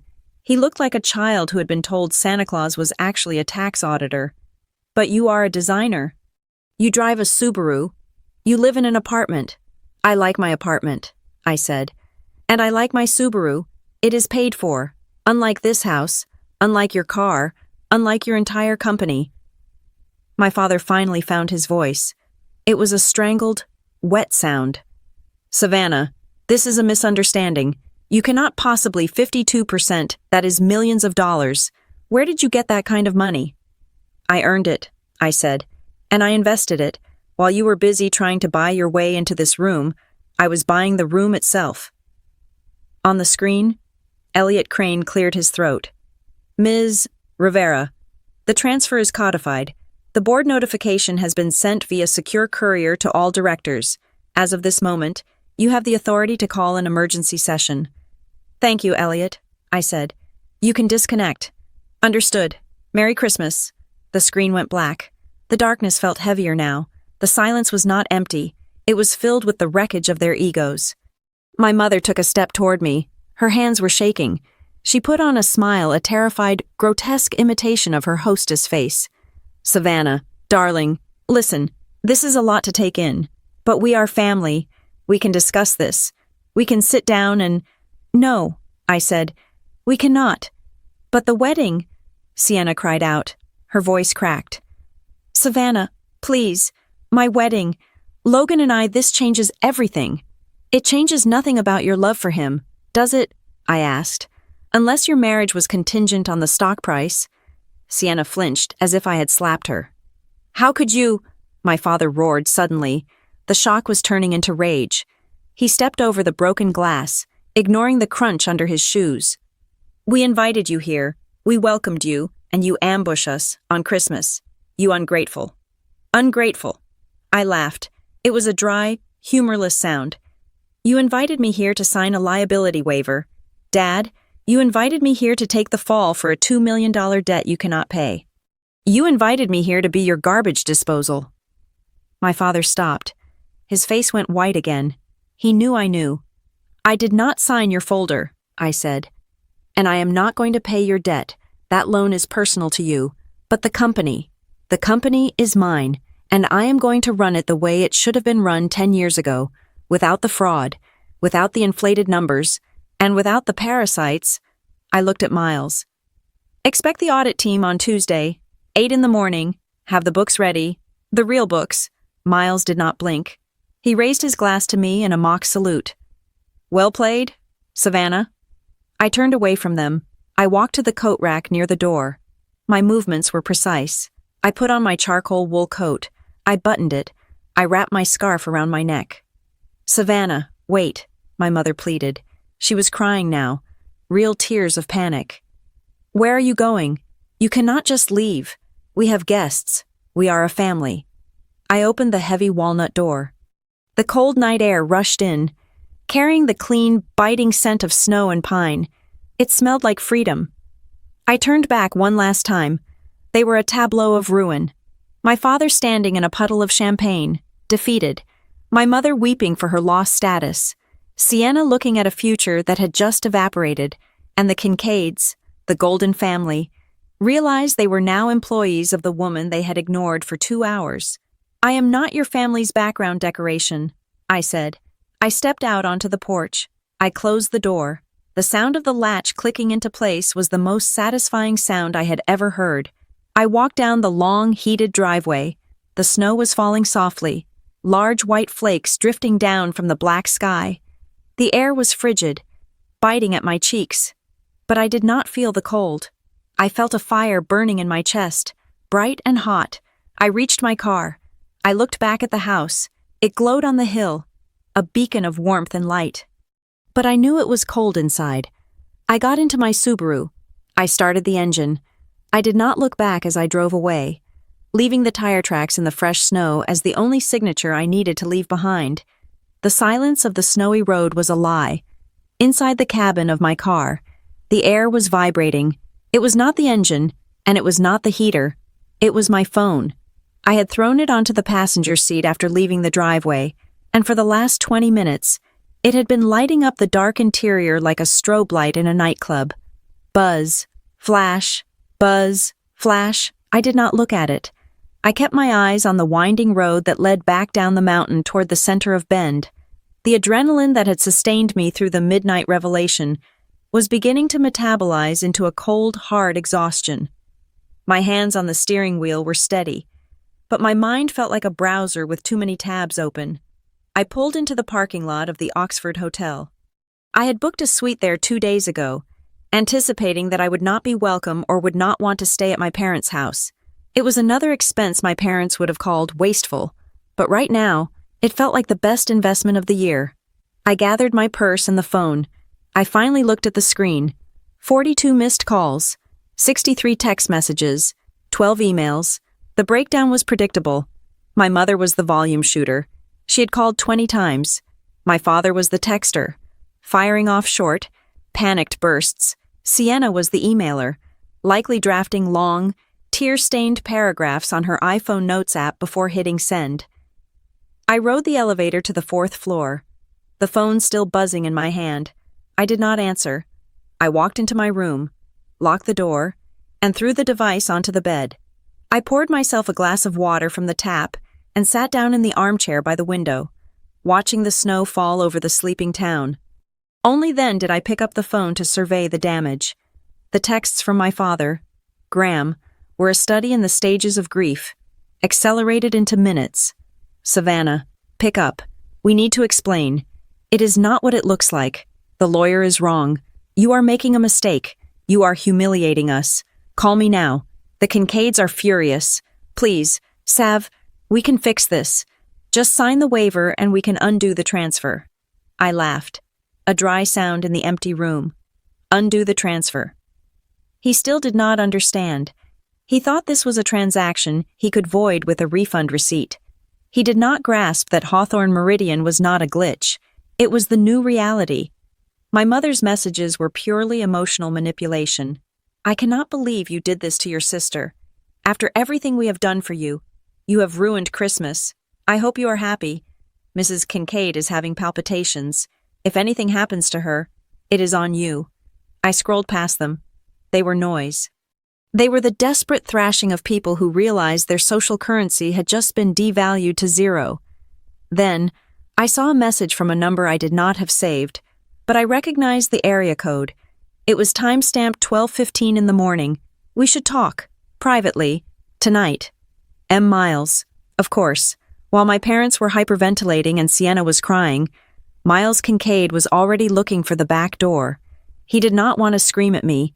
He wanted to negotiate. He wanted to see if I had a price. He was a shark recognizing another shark in the water. I did not reply. Let him sweat. Let him wonder if I was going to liquidate the assets or sell the company to a competitor. Uncertainty was a more powerful weapon than any threat I could type. My phone rang again. This time, the caller ID said Logan Kincaid. I hesitated. Logan was the innocent bystander in this car crash. He was the golden retriever of the family, loyal, pleasant, and completely unaware of the violence required to keep his bowl full. I swiped right and put the phone to my ear. Savannah. His voice was breathless, panic fraying the edges of his usual smooth baritone. Thank God. I thought you blocked us all. I am screening calls. Logan, I said calmly. It has been a long night. Savannah, you have to tell me this isn't real, he said. The TV thing, the 52%, my dad is losing it. He is saying you stole the company. He is saying it is a hostile takeover. It was a purchase. Logan, I said. Open market transactions, convertible debt. It is all legal. You can have your lawyers check the filings on Tuesday.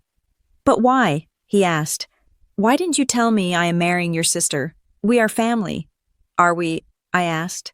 I did not feel like family when I was sitting at the children's table tonight. I did not feel like family when I was handed a folder that would have bankrupted me. There was a silence on the line. Then, Logan spoke, his voice dropping to a whisper. I saw the folder, he admitted. After you left, Miles left it on the table. I looked at it. And, it looks like a debt transfer, Logan said, sounding sick. $2.4 million. Savannah, is it true? Is that what your dad owes? That is what your brother and my father cooked up, I said. Your brother lent my father the money to buy into the family trust, knowing my father couldn't pay it back. The plan was to make me the guarantor. When the loan defaulted, I would take the fall, and Miles would likely seize my parents' assets anyway. Miles did that, Logan asked, but he runs the finance division. He told me the company was debt-free. Logan, I said, the company is leveraged to the hilt. Why do you think I bought it? Someone had to stop the bleeding before there was nothing left to inherit. I don't believe it, Logan said. Miles said we were just moving assets to protect them from market volatility. Is that what he calls it? I asked. Moving assets. A notification popped up on my laptop screen, which was open on the desk. It was a red alert from the secure server I had set up with Elliot. System alert. Unauthorized access attempt. User level admin. Location Bend, Oregon. IP address 192.168.1.555. I put Logan on speaker and typed quickly. Logan, I said. Is Miles at the house right now? Yeah, Logan said. He is in the study. He locked the door. He said he is handling damage control. He is not handling damage control, I said, watching the code scroll across my screen. He is trying to access the master shareholder database, and yes, there it is. He is initiating a transfer of intellectual property rights to a holding company in the Caymans. What? He is trying to steal the patents. Logan, I said. He knows I have control of the stock, so he is trying to gut the company of its value before I can lock him out. He is stealing the battery technology. He wouldn't, Logan stammered. He is doing it right now, I said. If he succeeds, Kincaid Micromobility becomes a shell. The stock becomes worthless. Your inheritance becomes zero. And my parents will. My parents will still owe that $2 million, but now they will have no way to pay it. What do I do? Logan asked. The panic was gone, replaced by the hollow realization of betrayal. Nothing, I said. I anticipated this. The system is a honeypot. He thinks he is transferring files. But he is just copying encrypted gibberish. I am logging his keystrokes. Every click is evidence. Savannah, Logan said, his voice cracking. I am sorry. I didn't know. I know you didn't, I said softly. Go be with Sienna. She is going to need you. I hung up. I looked at the laptop screen. Miles was persistent. He was trying password after password, likely sweating through his dress shirt in that mahogany-paneled study. I let him try for another minute, building the log file, before I executed the command Elliot and I had prepared. Lockout Protocol Alpha. Revoke all admin privileges. Freeze assets. Somewhere in the house on the hill, a computer screen just went black. Miles Kincaid was probably screaming right now. I sat back in the chair. My heart was beating a little faster. But not from fear. It was the thrill of the hunt. They weren't just apologizing. They were counterattacking. Miles was trying to rob the bank on his way out the door. It confirmed everything I suspected. There was no morality here. There was only leverage. My phone pinged with an email from Sienna Rivera. Subject, please read. I opened it. It was long. It was rambling. But the core of it was in the second paragraph. Sav, I know you are angry. And you have every right to be. But please understand, I was stuck in the middle. I knew Mom and Dad were desperate. I knew they borrowed money. And yes, I knew there was a secret investor. I heard Miles talking about a mystery shareholder months ago. I suspected it might be you. I saw the way you looked at the financial news when we were kids. You were always the smart one. I stopped reading. She suspected. She knew. But I couldn't say anything. The email continued. If I told them it was you, Dad would have freaked out. He would have ruined the engagement. He would have made it impossible for me to marry Logan. I just wanted one day. Sav, one perfect day where I could be the princess and everyone would be happy. I thought if I just kept quiet, you would sign the papers. Dad would get his loan fixed, and we could all move on. I didn't think they would actually hurt you. I put the phone down on the table. She didn't think they would hurt me. She watched them hand me a folder that contained my financial execution, and she said nothing. She knew I was the investor saving the company, yet she let our parents treat me like a parasite because it fit the narrative of her perfect day. She had traded me. It was a simple exchange, my dignity and my financial future for her wedding photos. The pain of it was a sharp, physical ache in the center of my chest. Sienna was the one person I had tried to protect. I had bought this company for her. I had hidden my success so she wouldn't feel overshadowed, and she had watched me walk into the slaughterhouse and held the door open. My phone buzzed again. My mother, Savannah. You need to think about what this looks like to the neighbors. The rumors are already starting. We could lose the club membership. We could lose the house. Please, be reasonable. That was it. That was the bottom line. It wasn't, we love you. It wasn't, we are sorry. It was, we could lose the club membership. They were terrified of the social fall. They were terrified that the quiet luxury facade was about to be stripped away to reveal the loud, desperate poverty of their character. I picked up the phone and typed a reply to Sienna. My fingers moved slowly, deliberately. You say you didn't think they would hurt me, but you stood there and watched. You knew I was the one holding the safety net, and you let them try to cut the ropes. You made a choice. Sienna, you chose the fantasy over the sister. Do not call it an accident. Do not call it a misunderstanding. You chose them. I hit send. Then I blocked her number. I blocked my mother. I blocked my father. I did not block Miles. I wanted him to be able to reach me. I wanted him to know that I was listening, watching, and waiting. I walked over to the window. The snow was heavier now, blanketing the town in white.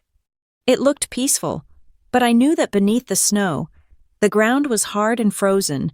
I was not going to exact revenge with screaming matches or public scenes. That was their game. That was the game of people who cared about appearances. I cared about the ledger. Tomorrow. I would not be the daughter. I would not be the sister. I would be the majority shareholder. I would be the chairwoman of the board. I would bring the audit team.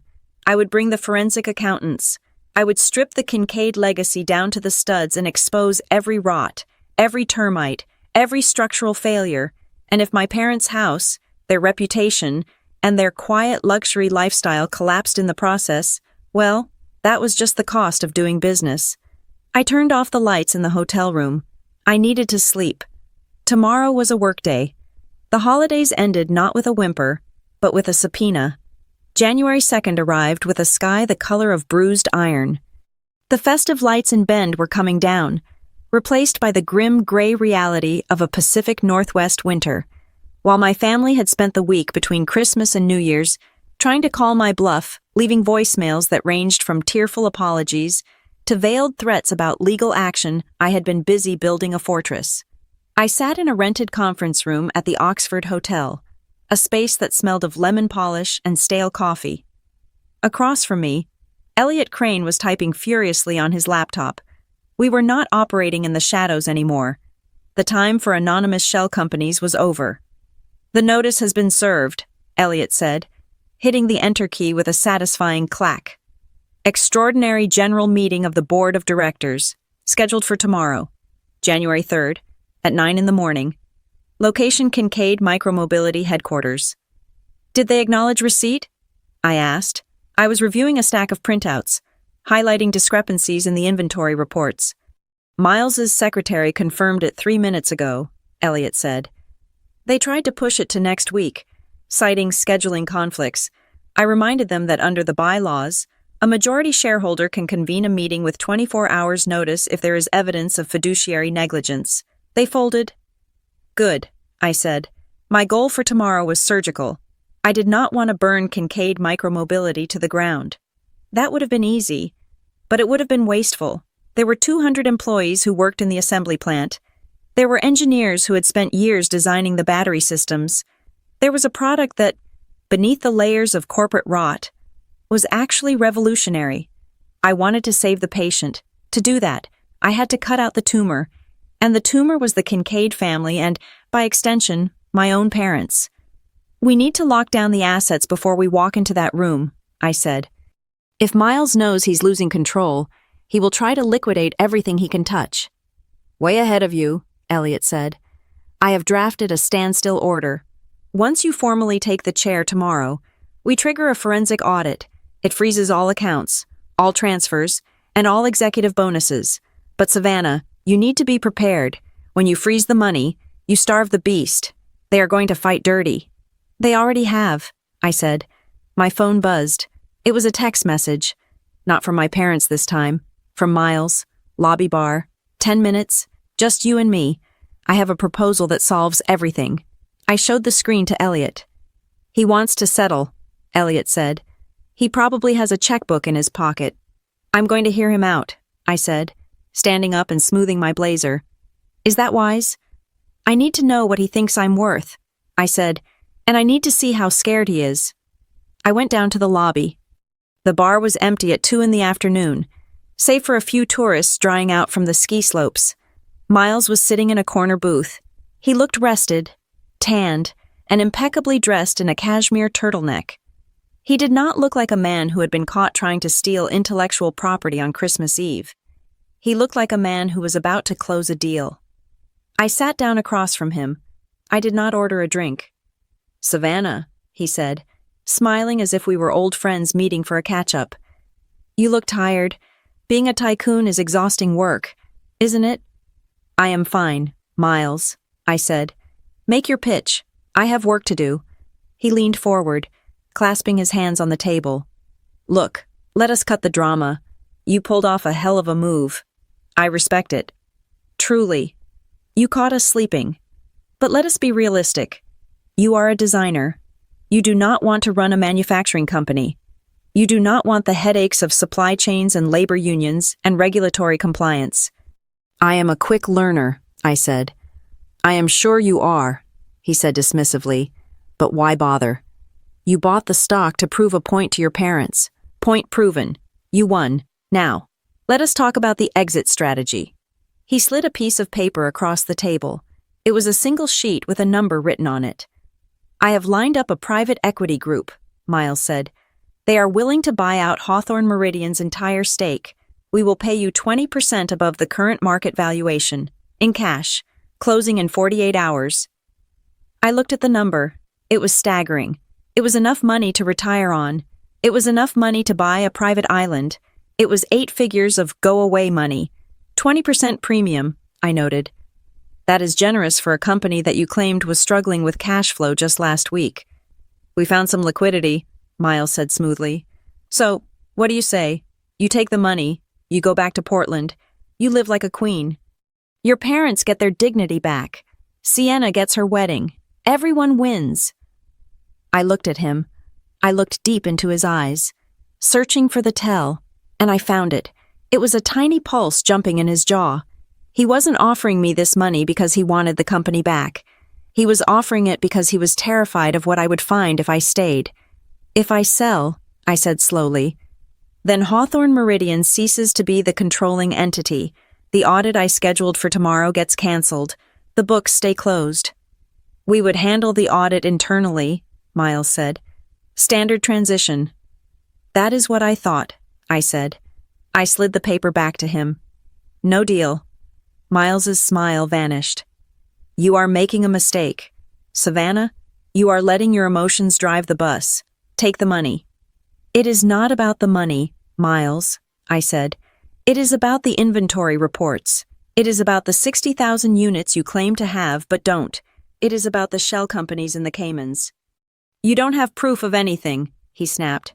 I don't need proof today, I said, standing up. I just need to own the building, tomorrow. When I walk in there, I own the servers. I own the filing cabinets. I own the shredders. You are not buying the shares. Miles, you are trying to buy a match to burn the evidence. If you do this, Miles hissed, his voice low and venomous, you destroy your sister. You understand that if the stock crashes because of your investigation, Logan loses everything. Sienna marries a pauper. Is that what you want? If Logan is innocent, he will be fine, I said. If he is not, then Sienna deserves to know who she is marrying. I walked away. I could feel his eyes burning a hole in my back. He hadn't offered me a buyout.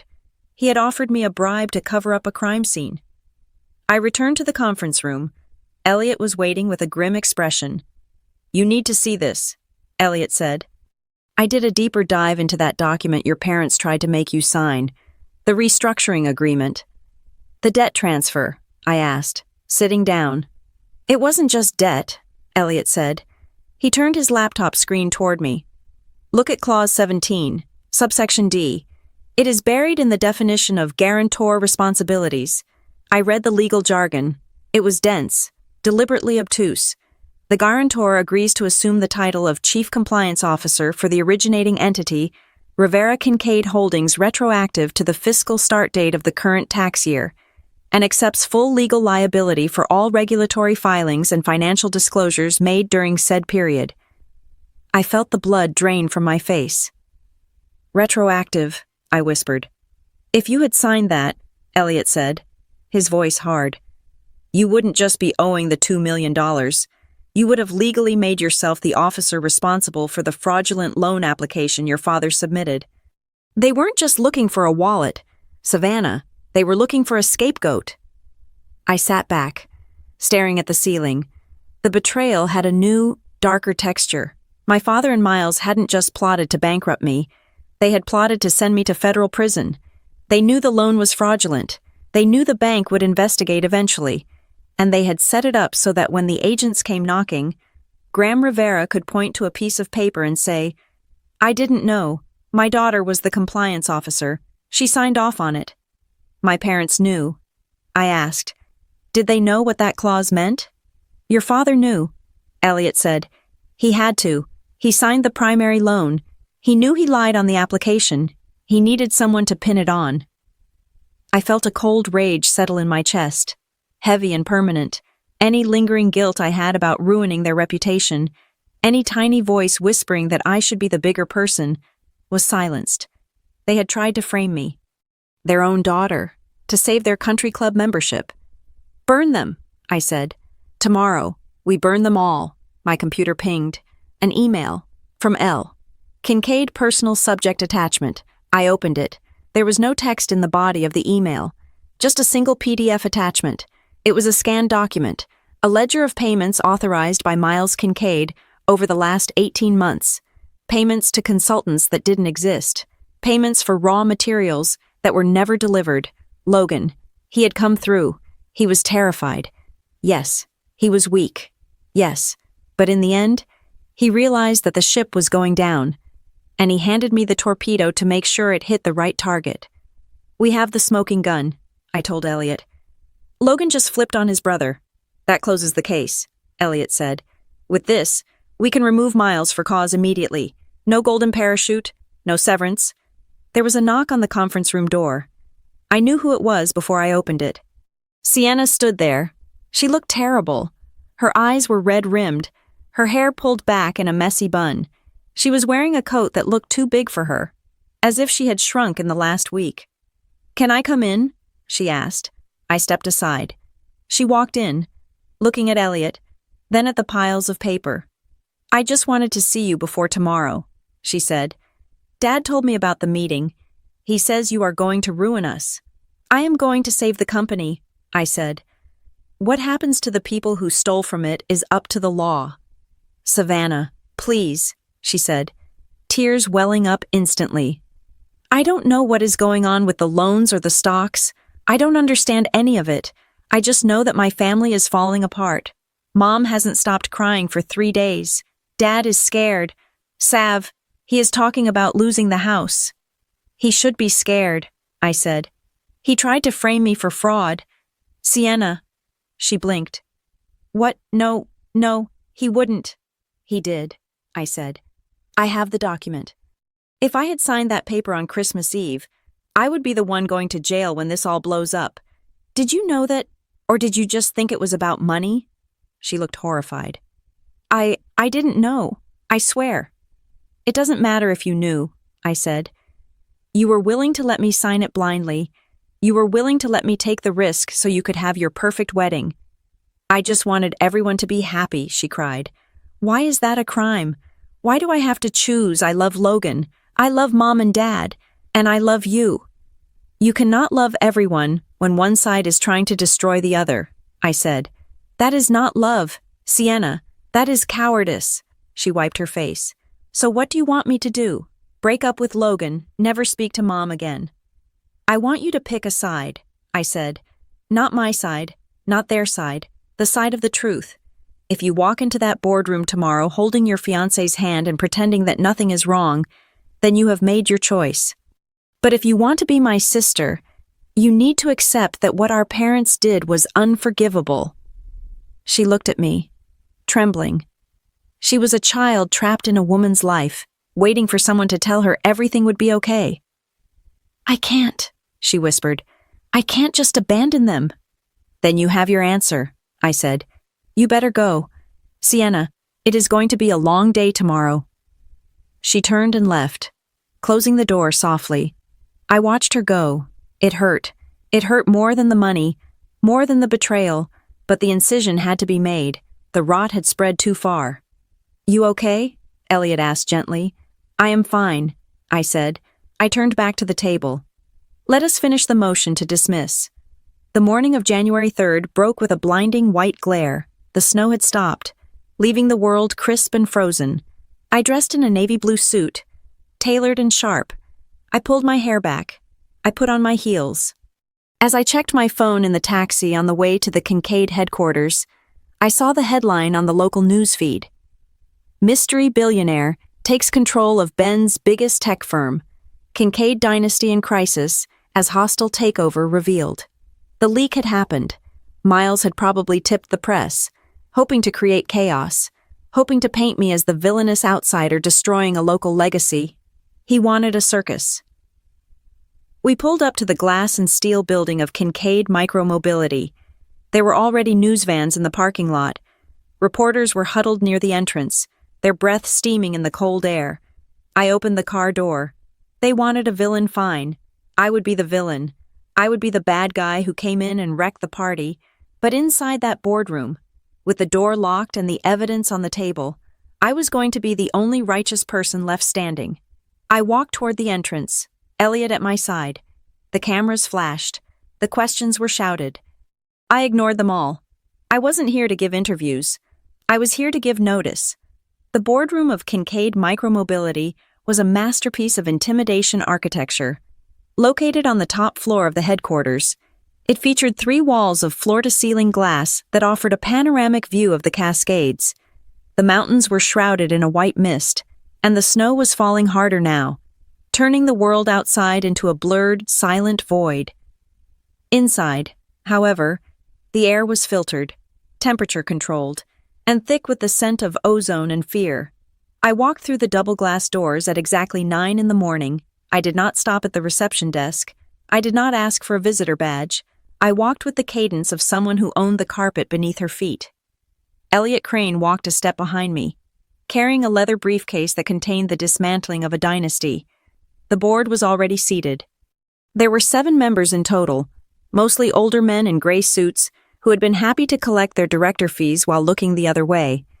Miles Kincaid sat at the head of the table. To his right sat the current chief financial officer, a man named Henderson who looked like he hadn't slept in a week. Logan was there too, sitting at the far end, staring at his hands. When I entered, conversation stopped. The silence was instant and total. Miles stood up. He adjusted his tie, a reflex of nervous vanity. "Savannah," he said, his voice projecting a confidence that didn't quite reach his eyes. "We were just discussing the agenda. Since you have called this a regular meeting, perhaps you would like to take a seat." He gestured to an empty chair on the side. "I will," I said. I walked past the empty chair. I walked past the board members. I walked straight to the head of the table. I stopped in front of Miles. I didn't say a word. I just looked at him.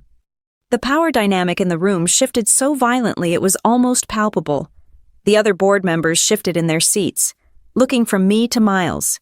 He hesitated for 3 seconds, 3 seconds that felt like an eternity before his resolve crumbled. He stepped aside. I sat down in the chairman's seat.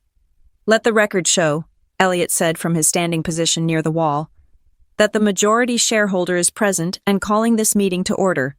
I placed my hands on the cool mahogany table. "Proceed. Miles, you had opening remarks." Miles remained standing, hovering awkwardly near the window. He cleared his throat. "Yes. Well, as we all know, the last fiscal quarter has presented significant headwinds, global supply chain disruptions, rising raw material costs, and the aggressive pricing strategies of our competitors have impacted our liquidity.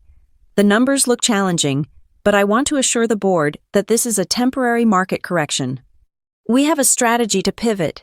He was good. I had to give him that. He spoke with the fluid, meaningless jargon of a man who had been failing upward his entire life. He talked about synergy and optimizing workflows. He blamed the economy. He blamed the unions. He blamed everything except the truth. "We are currently negotiating a bridge loan," Miles continued, looking around the room for support. "It will stabilize our cash flow through the 3rd quarter. We just need to stay the course." I waited until he finished. I let the silence stretch out again, letting his words hang in the air until they started to smell like what they were garbage. "Are you finished?" I asked. "For now," Miles said, crossing his arms. "Elliot," I said. "The screen, please." Elliot connected his laptop to the room's projection system. The massive screen on the far wall flickered to life. It didn't show a PowerPoint presentation with bullet points. It showed a bank statement.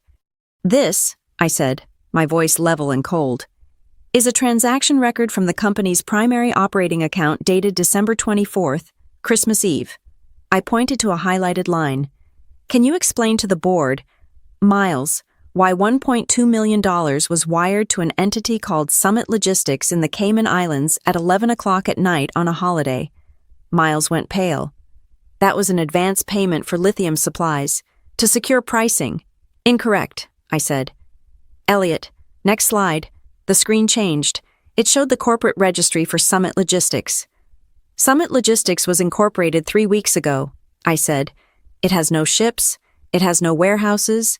It has no employees. Its sole registered agent is a law firm in Georgetown, and the beneficial owner of that shell company." The screen changed again. A document appeared, bearing a signature that everyone in the room recognized. "Is you Miles?" A gasp went around the room. One of the older board members took off his glasses and rubbed his eyes. "This is not a market correction," I said. turning to look Miles dead in the face. "This is embezzlement. You have been siphoning operating capital into offshore accounts for 18 months. You created fake invoices for materials that never arrived. You used the company credit lines to pay for your personal real estate portfolio. And when the liquidity dried up, you tried to secure a fraudulent loan using my father as a proxy." "That is a lie," Miles shouted. "That is interpretation. You are twisting the data." "The data is not twistable, Miles," I said. "It is math, and the math says you stole $4 million. I turned to the rest of the board. They looked horrified. They realized that their negligence was about to become a legal liability. "I am moving for the immediate termination of Miles Kincaid as Chief Operating Officer and Chairman," I said, "and the immediate termination of Mr. Henderson as CFO for gross negligence and complicity." "Seconded," said a voice from the end of the table. It was Logan. Miles whipped his head around to stare at his brother. "Logan, you are siding with her." Logan didn't look up. He was staring at the table, his face ashen. He knew. He had sent me the file. He knew there was no defending this. "All in favor?" I asked. Every hand in the room went up, except for Miles. "You cannot do this," Miles hissed. "My family built this company, and your family almost destroyed it," I said. "Get out." Miles stood there for a moment, shaking with rage. Then, he grabbed his portfolio and stormed out of the room. The heavy door slammed behind him, but the echo felt small. He was already a ghost. "Now," I said, "to the matter of leadership. We need stability. I am appointing Dana Hollowell as interim CEO, effective immediately. She has been running the European division successfully for 5 years. She is honest, and she knows the business. I have already spoken with her. She is flying in from Berlin tonight." The board nodded. They were relieved. They saw a life raft. "And regarding the financial irregularities," I continued, "I am not handling this internally. We are a public company. We have a duty to the shareholders." I slid a thick manila envelope across the table toward the corporate secretary. "These are the forensic audit files," I said. "You will transmit them to the Securities and Exchange Commission and the District Attorney's Office by noon today. We are self-reporting. It is the only way to save the stock from being delisted." The room was silent. I had just ordered a criminal investigation into my own family's business partners. I looked at Logan. "Logan," I said, "you have a choice. You can stay on the board and help us clean this up. You can testify to what you know, or you can walk out that door and stand with your brother." Logan looked up at me. His eyes were wet. He looked at the empty chair where Miles had sat. He looked at the door. He was a man who had spent his life being told what to do. And now, faced with the first real decision of his life, he was paralyzed. He didn't speak. He didn't nod. He just slumped in his chair, burying his face in his hands. He was staying, but he was broken. And I knew, with absolute certainty, that he would never be able to look Sienna in the eye again without seeing the ruin of his family. The wedding was collateral damage. I stood up. Meeting adjourned, I walked out of the boardroom. The air in the hallway felt lighter. But the day wasn't over. As I walked toward the elevators, I saw them. My parents and Sienna were standing in the lobby area near the executive suites. They had been waiting. They looked like refugees from a disaster, huddled together, dressed in clothes that suddenly looked too expensive for the desperate expressions on their faces. Sienna saw me first. She took a step forward, then stopped. She saw the look on my face. She saw the way the staff were looking at me with respect, with fear. "Savannah," she said. Her voice was thin. "Miles just walked past us. He looked like he wanted to kill someone. What happened?" "He is fired," I said. "And he is under investigation for embezzlement." My mother let out a small cry. My father leaned against the wall, his face gray. "And the loan?" my father asked hoarsely. "The agreement." I found the full text. "Dad," I said. I stopped in front of him. "Clause 17, the retroactive compliance officer role. You didn't just want me to pay the debt. You wanted me to go to prison for it." My father didn't deny it. He didn't try to lie. He just looked down. the shame finally outweighing the pride. Miles said it was the only way, he whispered. He said if we didn't give them a scapegoat, they would take everything, the house, the pension. We were scared. Savannah. So you decided to sacrifice me, I said. We thought you could handle it, my mother sobbed. We thought you are strong. You always survive.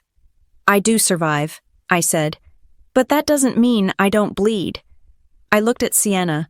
She was crying silently. Logan is still in there, I told her. He sided with the board. He voted to fire Miles. Sienna closed her eyes. She knew what that meant. The Kincaid family was at war, and she was standing in the blast zone. I am sorry, Sienna whispered. I am so sorry. Sav. I know, I said. But sorry doesn't rewrite the last week. You can build a new life. Sienna, you are young. You are talented. But you cannot build it on my back anymore. I am done carrying you. I turned to my parents. They looked small. They looked like strangers. And you too, I said. I have instructed the finance department to release a one-time payment to clear the mortgage on your house in Ohio. Not the mansion here. The old house. You still own it, don't you? My father nodded. Go back there, I said. Sell the place in Bend. Pay off your personal debts. Live a quiet life. Savannah, my mother pleaded, reaching out a hand. Please, we are your parents. Don't shut us out. We can start over. I stepped back, out of her reach. You invited me to dinner to ruin me, I said. You handed me a loaded gun and asked me to pull the trigger. That is not something you start over from. I pressed the call button for the elevator. Please do not come, I said, echoing the words from the note that had started it all. Do not come into my life again. The elevator doors opened. I stepped inside. I watched them as the doors began to slide shut. My father, defeated. My mother, weeping. Sienna, standing alone in the wreckage of her perfect dream. The doors closed, severing the connection. I rode the elevator down to the lobby. I walked out the front doors of Kincaid Micromobility. The snow was falling heavily now, large flakes that dampened the sound of the city. The air was biting cold, but it felt clean. It felt pure. I reached into my pocket and pulled out my phone. It was buzzing again, reporters, lawyers, perhaps Miles trying one last threat. I held the power button down. 3 seconds. The screen went black. I put the phone back in my pocket. I wrapped my coat tighter around myself and stepped off the curb. I didn't have a destination. I didn't have a plan for dinner. I didn't have a family to go home to. But for the first time in my life, the silence wasn't something that was being done to me. It wasn't an exclusion. It was a choice. I walked into the white, quiet world, and I finally felt heard. Thank you so much for listening to Savannah's story. If you enjoyed this revenge drama, please leave a comment down below, letting me know where in the world you are tuning in from. I would love to hear from you. Don't forget to subscribe to the Lyra Revenge Stories channel, like this video, and hit that hype button so we can share this story with even more people.